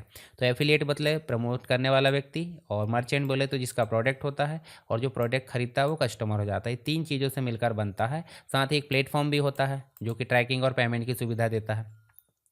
एफिलेट लिंक क्या है बोले तो यूनिक यूआरएल होता है जो पर्टिकुलर एफिलेट को प्रोवाइड किया जाता है, उसकी आइडेंटिटी यहाँ पे रखता है। चलिए, इसको कैसे कमीशन मिलेगा? पे पर सेल से मिलता है। बोले तो कितने सेल होंगे उस पर कमीशन मिलेगा। पे पर क्लिक बोले तो क्लिक करते ही, लिंक पर क्लिक करने पर जो है पेमेंट मिल जाता है। पे पर लीड बोले तो यहाँ पे आपको कस्टमर लीड जनरेट होने पर यहाँ पे पेमेंट मिल जाता है। चलिए, इसके लाभ वगैरह आप पढ़ लेना, ज़्यादा यहाँ पे नहीं जाते हम। नेक्स्ट आपको देखने को मिल जाता है CRM, कस्टमर रिलेशनशिप मैनेजमेंट, यहाँ पे देखने को मिल जाता है। तो कस्टमर को हैंडल करने वाले, जैसे हम देखते हैं सीधे चल के कहाँ पे, CRM, मतलब जोहो CRM देख लेते हैं, जोहो CRM यहाँ पे। तो CRM क्या है? कस्टमर रिलेशनशिप मैनेजमेंट है। मतलब एक कस्टमर को ट्रैक करना, सारी चीज़ें, लीड वगैरह जनरेट करना ताकि हम हमारे बिजनेस को बढ़ा सकें, उसके लिए यहाँ पर उपयोग होता है CRM। बोले तो कस्टमर रिलेशनशिप मैनेजमेंट सिस्टमेटिक तरीका है जिससे कंपनी अपने कस्टमर के साथ संबंध, मतलब जो है रिलेशन बनाती है, मजबूत बनाती है। कस्टमर का डेटा, इंटरेक्शन और फीडबैक का रिकॉर्ड रखा जाता है। इसके अलावा ई-कॉमर्स और डिजिटल मार्केटिंग में महत्वपूर्ण है। इसके साथ ही आपको कस्टमर सेटिस्फेक्शन बढ़ाना, सेल्स और रेवेन्यू बढ़ाना, कस्टमर रिटेंशन बढ़ाना, कस्टमर सपोर्ट और इम्प्रूव करना, ये सब मिल जाता है CRM के अंतर्गत। CRM के कुछ मुख्य कंपोनेंट देखें तो ऑपरेशनल CRM बोले तो सेल्स है, मार्केटिंग है, service automation, analytical customer data analysis करना, बाइंग पैटर्न यहाँ पे देखना, कोलैबोरेटिव बोले तो कम्युनिकेशन अक्रॉस डिपार्टमेंट, सेल्स और सपोर्ट के बीच में कुछ काम है वो जो देख लेना, जैसे लीड और अपॉर्चुनिटी ट्रैक करना, कस्टमर इंटरेक्शन रिकॉर्ड है, कस्टमर इन्फॉर्मेशन स्टोर कर लेना, पर्सनलाइज ऑफर और कम्युनिकेशन भेजना। चलिए अगला देखें, इसके एग्जांपल देख लेना, जैसे सेल फोर्स है, जोहो CRM है, और हब स्पॉट है, ठीक है। नेक्स्ट है EDI, तो जो कि हमने पहले ही देखे थे, पेपर जो एक्सचेंज किए जाते थे पहले के समय में, जो इलेक्ट्रॉनिक तरीके से, मतलब इलेक्ट्रॉनिक डेटा इंटरचेंज है। मुख्य रूप से बिजनेस डॉक्यूमेंट का इलेक्ट्रॉनिक रूप से आदान प्रदान, पेपर बेस्ड सिस्टम की जगह डिजिटल फॉर्म का उपयोग किया जाना, सप्लायर्स, कस्टमर्स, पार्टनर के बीच में फास्ट कम्युनिकेशन, ये चीज़ें मिल जाती EDI में। तो EDI हमने पहले भी देखे हैं। EDI में मुख्य रूप से पेपर, जो परचेस ऑर्डर है, इनवॉइस बिल है, शिपिंग नोटिस है, पेमेंट इंस्ट्रक्शन, ये सारी चीज़ें मिल जाती है। चलिए नेक्स्ट देख लेते हैं हम। EDI हमने पहले भी देखे हैं। Logistic and supply chain, logistic मतलब क्या हो जाता है? रॉ मटेरियल से लेकर प्रोडक्ट कस्टमर तक पहुंचने की पूरी प्रोसेस सप्लाई चेन कहलाती है। और लॉजिस्टिक मतलब प्रोडक्ट डिलीवरी, स्टोरेज और ट्रांसपोर्टेशन को उपलब्ध कराना, यानी कि इसको मैनेज करना, ई कॉमर्स में कस्टमर को टाइम पर प्रोडक्ट पहुंचाना मुख्य उद्देश्य हो जाता है। तो ये किसका, लॉजिस्टिक का और सप्लाई चेन का। लॉजिस्टिक मतलब डिलीवरी और सप्लाई चेन मतलब रॉ मटेरियल से कस्टमर तक पूरी प्रोसेस। ये आप देख सकते हैं, रॉ मटेरियल से लेकर एंड यूज़र तक। तो इसको आप ध्यान में रखना। ऑर्डर फुलफिलमेंट मतलब भाई सिंपल है, कस्टमर के ऑर्डर को रिसीव करना, प्रोसेस करना और डिलीवर करना। ठीक है, जैसे हमने देखे यहाँ पे मतलब इन्वेंट्री रिसीव हो गई, उसके बाद देखिए पैकेजिंग हुई, ऑर्डर प्रोसेसिंग सारी चीज़ें, और उसके बाद आपका डिलीवरी हो गई। डिलीवरी के बाद आपका रिटर्न भी हो जाएगा अगर करना हो तो। ये चीज़ें मिल जाती ऑर्डर फुलफिलमेंट। इन्वेंट्री ट्रैकिंग मतलब स्टॉक को मॉनिटर करना, ये चीज़ें मिल जाती हैं इन्वेंट्री ट्रैकिंग के अंतर्गत। लॉजिस्टिक के प्रकार जैसे इनबाउंड लॉजिस्टिक है, सप्लायर से मैन्युफैक्चर तक मटेरियल जो है ट्रांसपोर्ट है। आउटबाउंड के अंतर्गत मैन्युफैक्चरर वेयर हाउस से कस्टमर तक प्रोडक्ट डिलीवरी। रिवर्स लॉजिस्टिक मतलब रिटर्न, रिप्लेसमेंट, रिसाइकलिंग के अंतर्गत ये चीज़ें मिल जाती है। नेक्स्ट है लीगल एंड साइबर लॉ के अंतर्गत, इंडिया के अंतर्गत मिल जाता है आईटी एक्ट में। तो आईटी एक्ट 2000 यहाँ पे देखने को मिल जाता है। जो इन्फॉर्मेशन टेक्नोलॉजी एक्ट 2000 मिल जाता है। भारत में इलेक्ट्रॉनिक रिकॉर्ड और साइबर क्राइम से संबंधित कानून यहाँ पे देखने को मिलते हैं। तो इलेक्ट्रॉनिक कॉमर्स, डिजिटल सिग्नेचर और साइबर सिक्योरिटी के लिए कानून मान्यता है। पहली बार इंडिया में ऑनलाइन ट्रांजैक्शन और साइबर क्राइम को रेगुलेट करने के लिए बनाया गया था। तो यहाँ देख सकते हैं आईटी एक्ट के उद्देश्य इलेक्ट्रॉनिक रिकॉर्ड और डिजिटल सिग्नेचर को कानूनी मान्यता ये देता है। साइबर क्राइम, हैकिंग है, फिशिंग है, वायरस अटैक है, इनको रोकता है। इसके अलावा ई कॉमर्स और ऑनलाइन बिजनेस को सुरक्षित बनाता है, इलेक्ट्रॉनिक गवर्नेंस को फैसिलिटेट करता है। ये सारी चीज़ें मिल जाती है। कुछ की देख लेते हैं, यानी कि सेक्शंस वगैरह देख लेते हैं। तो यहाँ देखिए सेक्शन 4 बोले तो जो धारा 4 है या जो भी है, legal recognition of electronic record बोले तो यहाँ पे मुख्य रूप से देखें तो जितने भी इलेक्ट्रॉनिक रिकॉर्ड है, ईमेल, पीडीएफ, ऑनलाइन डॉक्यूमेंट को कानूनी मान्यता देना सेक्शन 4 का दायित्व है। ऑनलाइन एग्रीमेंट वैलिड माना जाएगा। तो ये चीज़ें मिल जाती है। सेक्शन 5 क्या बोल देता है, डिजिटल सिग्नेचर को कानूनी रूप से वैलिड करना सेक्शन 5 बोल देता है। इनकम टैक्स, ई फिलिंग वगैरह। सेक्शन 43 बोले तो unauthorised access, data download, virus से स्प्रेड करना, कंपनसेशन, ये सारी चीज़ें यहाँ देखने को मिल जाती है 43 में। किसी का डेटा बिना परमिशन के कॉपी कर लेना, ये भी इसके अंतर्गत मिल जाता है। इसके अंतर्गत जो है कंपनसेशन मिलता है। सेक्शन 65 में आपको कंप्यूटर सोर्स कोड को डिस्ट्रॉय, अल्टर उपलब्ध है, यहाँ पे देखने को मिल जाता है, ये अपराध है। सॉफ्टवेयर कोड डिलीट करना, ये भी आपका अपराध माना जाता है सेक्शन 65 में। 66 के अंतर्गत मिल जाता है सेक्शन 43 का अपराध अगर डिसऑनेस्ट इंटेंशन से किए जाए तो क्रिमिनल ऑफेंस है, मतलब ऑफेंस है एक प्रकार से। वेबसाइट हैक करना, ये भी इसके अंतर्गत आ जाता है। सेक्शन 66C में आप देखोगे तो password, digital signature, unique ID का गलत उपयोग कर लेना, जैसे एटीएम कार्ड डिटेल चोरी, ये सब जो है सेक्शन 66C के अंतर्गत आ जाता है।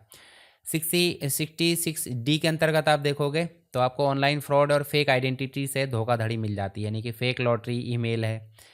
फिर उसके बाद 66E के अंतर्गत मिल जाता है क्या, प्राइवेट इमेज इन्फॉर्मेशन को बिना परमिशन पब्लिश कर लेना, किसी की इमेज को देख लेना, मतलब बिना परमिशन के उसको कॉपी कर लेना, हिडन कैमरा फोटोज़, ये सब चीज़ें मिल जाती है। 67 में देखोगे तो ऑप्शंस मटेरियल को इलेक्ट्रॉनिक फॉर्म में पब्लिश करना, बोले तो पोर्नोग्राफिक कंटेंट अपलोड करना, ये भी 67 के अंतर्गत आ जाता है। तो ध्यान रखिए कोई भी चीज़ें अपलोड करना या जो भी चीज़ें आप ध्यान से किया करिए। सेक्शन 69 के अंतर्गत मिल जाता है गवर्नमेंट को डेटा इंटरसेप्ट मॉनिटर करने की पावर, बोले तो नेशनल सिक्योरिटी केस यहाँ देखने को मिल जाते हैं। तो ये कुछ सेक्शन हैं जो कि आपको आईटी एक्ट के अंतर्गत मिल जाते हैं। जैसे 72 की बात करें तो अनऑथराइज एक्सेस के बाद डेटा लीक करना, बैंक एम्प्लॉई डेटा लीक करे तो इसके अंतर्गत आ जाता है। 79 बोले तो social media platform certain condition में लाइबिलिटी से प्रोटेक्टेड, बोले तो फेसबुक है, आईएसपी, ये चीज़ें। चलिए बेसिक रूप से कुछ सेक्शन थे जो हमने देखे, इनको आप देख लेना एक बार और ताकि आपके दिमाग में फिट हो जाए। चलिए आगे देखें, ये तो बेसिक बात हो गई आईटी एक्ट 2000 की, जिसके अंतर्गत हमने देखे। अब बात कर लेते हैं थोड़ा सा साइबर क्राइम की, जिसमें आइडेंटिटी थेफ्ट मतलब पहचान चोरी करके या पहचान बदल कर आप जो है किसी से कोई नुकसान कर रहा है किसी के डेटा को। तो साइबर क्राइम मतलब कंप्यूटर, इंटरनेट या डिजिटल नेटवर्क का गलत या इलीगल उपयोग। इसका उद्देश्य चोरी, फाइनेंशियल फ्रॉड और उसके बाद सिस्टम को नुकसान पहुंचाना हो जाता है। आईटी एक्ट 2000 और इंडियन पीनल कोड के तहत अपराध माना जाता है। तो सिंपल अगर देखें डिजिटल सिस्टम के अंतर्गत अपराध बोले तो साइबर क्राइम। और आइडेंटिटी थेफ्ट का मतलब क्या जाता है, किसी की पर्सनल या फिर फाइनेंशियल इन्फॉर्मेशन चुराना और उसका गलत उपयोग कर लेना, जैसे बैंक अकाउंट, क्रेडिट कार्ड, आधार इन्फॉर्मेशन, ये चीज़ें। ऑनलाइन फ्रॉड, फिशिंग इसके मुख्य प्रकार है। और डेटा प्राइवेसी की बात करें तो पर्सनल इन्फॉर्मेशन की सुरक्षा और कॉन्फिडेंशियलिटी, बोले तो गोपनीयता। फाइनेंशियल फ्रॉड रेगुलेशन 2000 के अंतर्गत, जैसे अगर देखें तो online payment fraud, fishing, hacking, इनको रोकने के लिए बनाया गया है। तो यहाँ पे आप देख सकते हैं फिशिंग, हैकिंग, ये हमने देखे, identity theft, malware attack, financial fraud, cyber bullying, harassment, ये सारी चीज़ें आप देख लेना एक बार, ताकि आपके दिमाग में भी सारी चीज़ें फिट हो जाए। कस्टमर प्रोटेक्शन राइट, मतलब उपभोक्ताओं के अधिकारों के हितों की रक्षा करना। ऑनलाइन शॉपिंग में यह महत्वपूर्ण है क्योंकि फ्रॉड, डिले और मिसलीडिंग प्रोडक्ट होते हैं। मुख्य रूप से कस्टमर प्रोटेक्शन एक्ट 2019 के तहत ये देखने को मिल जाता है। जैसे ऑनलाइन शॉपर्स के मुख्य अधिकार क्या है कि भाई फॉल्टी, अनसेफ प्रोडक्ट से प्रोटेक्शन, प्रोडक्ट और सर्विस की सही जानकारी मिलना। उसके बाद आप देखोगे मल्टीपल ऑप्शंस में चॉइस करने का अधिकार, कंप्लेंट रजिस्टर करने का अधिकार, डिफेक्टिव प्रोडक्ट या सर्विस पर रिफंड और रिप्लेसमेंट का अधिकार। ये सब अधिकार है आपके, मतलब जो कस्टमर प्रोटेक्शन एक्ट है 2019 के तहत, इसमें ये अधिकार दिए गए हैं। Right to safety, right to information, right to choose, उसके बाद है right to be heard, right to redressal, ये सब अधिकार है आपके पास में। फिर कंज्यूमर प्रोटेक्शन एक्ट 2019 में ऑनलाइन शॉपिंग के लिए प्रावधान अगर देखें तो कंपनियों को कस्टमर कंप्लेंट मैकेनिज्म रखना अनिवार्य है। Return, refund, replacement policy transparent होनी चाहिए। मिसलीडिंग एडवर्टाइजमेंट, जो फॉल्स क्लेम है उस पर पेनाल्टी। डेटा प्राइवेसी और पर्सनल इन्फॉर्मेशन सिक्योरिटी, ये सब आपके पास में प्रावधान देखने को मिल जाएंगे। चलिए, ये बेसिक चीज़ हो गई जो आपकी ऑनलाइन शॉपिंग से रिलेटेड। कुछ चीज़ें और हैं जो क्लाउड कंप्यूटिंग है, वो हम तो आगे अलग देखेंगे, अलग से चैप्टर में, पर एक ओवरव्यू देख लेते हैं। क्लाउड कंप्यूटिंग का मतलब इंटरनेट के माध्यम से कंप्यूटर रिसोर्सेज जैसे सर्वर है, स्टोरेज है, डेटाबेस है, नेटवर्क है, सॉफ्टवेयर उपलब्ध कराना। मतलब सब अलग अलग जगह है, पर इंटरनेट के माध्यम से सब जगह से डेटा एक जगह उपलब्ध आपको मिल जाता है। किसके माध्यम से? क्लाउड कंप्यूटिंग के माध्यम से। जैसे प्राइवेट क्लाउड है, पब्लिक है, हाइब्रिड है, इसके माध्यम से। उसके बाद है क्लाउड कंप्यूटिंग, बोले तो इंटरनेट बेस्ड कंप्यूटिंग इंफ्रास्ट्रक्चर हो जाता है। इसका मुख्य उद्देश्य डेटा स्टोरेज, बैकअप आसान बनाना, वेबसाइट और एप्लीकेशन को 24 घंटे सातों दिन उपलब्ध रखना, ट्रैफिक इंक्रीज होने पर रिसोर्स ऑटो स्केल कर देना, और कॉस्ट मेंटेनेंस यहाँ पे बनाकर रखना। चलिए, इसको तो हम बाद में पढ़ लेंगे। जो आपका क्लाउड है, सोशल कॉमर्स के अंतर्गत हमने ऑलरेडी देख लिए हैं कि भाई इंस्टाग्राम, फेसबुक के माध्यम से आप खरीदी कर सकते हैं, मतलब प्रोडक्ट और सर्विसेज को खरीदना या बेचना यह चालू रहता है। जैसे मैंने बताया था ना, हाँ, जो आपका फेसबुक मार्केट प्लेस है, ये चीज़ें तो social media plus e commerce का कॉम्बिनेशन को हम बोल देते हैं सोशल कॉमर्स। चलिए आगे देख लेते हैं। सोशल कॉमर्स के अंतर्गत आपको देख लेना, इंस्टाग्राम, फेसबुक है, बिजनेस, व्हाट्सअप है, पिंटरेस्ट है, टिकटॉक शॉपिंग है। टिकटॉक तो अभी नहीं चलता, हालांकि याद रख सकते हैं अपने नॉलेज के लिए, ठीक है। उसके बाद है इलेक्ट्रॉनिक फ़ंड ट्रांसफ़र, ईएफटी हमने ऑलरेडी देख ली हैं, मतलब डिजिटल तरीके से बैंक अकाउंट से दूसरे बैंक अकाउंट में पेमेंट ट्रांसफ़र करना। मतलब मुख्य रूप से अगर देखें तो online banking, UPI, card payment, EFT, ये सब मिल जाते हैं। उसके बाद यहाँ पे आप अंतर देख लेना, एनईएफटी, आरटीजीएस, आईएमपीएस, ये हमने पहले भी देख लिए हैं बहुत सारी चीज़ें। आगे देख लेते हैं हम नेक्स्ट रिवीजन। तो रिवीजन में हम एक ओवरव्यू देख लेते हैं। जैसे ई कॉमर्स क्या होता है, तो ई कॉमर्स इंटरनेट के जरिए सर्विस बेचना, प्रोडक्ट बेचना और ख़रीदना, अमेजन, फ्लिपकार्ट।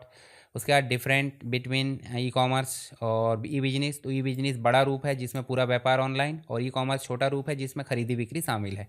फिर 1990 से शुरुआत हुई थी इसकी, फिर बाद में 2016 से बूम आ गया। फ़ायदे नुकसान आप देख लेना, हमने पढ़ ली। एम कॉमर्स बोले तो मोबाइल के जरिए ई कॉमर्स करना, ई कॉमर्स का ही एक हिस्सा माना जाता है मोबाइल कॉमर्स।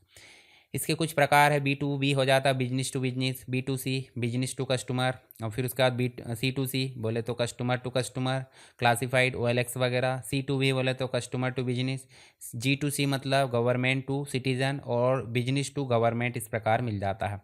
इलेक्ट्रॉनिक ईपीएस, मतलब इलेक्ट्रॉनिक फ़ंड ट्रांसफ़र बोले तो डिजिटल वॉलेट, यूपीआई मिल जाता है, नेट बैंकिंग मिल जाती है, एनईएफटी, आरटीजीएस है, आईएमपीएस है, कार्ड पेमेंट है।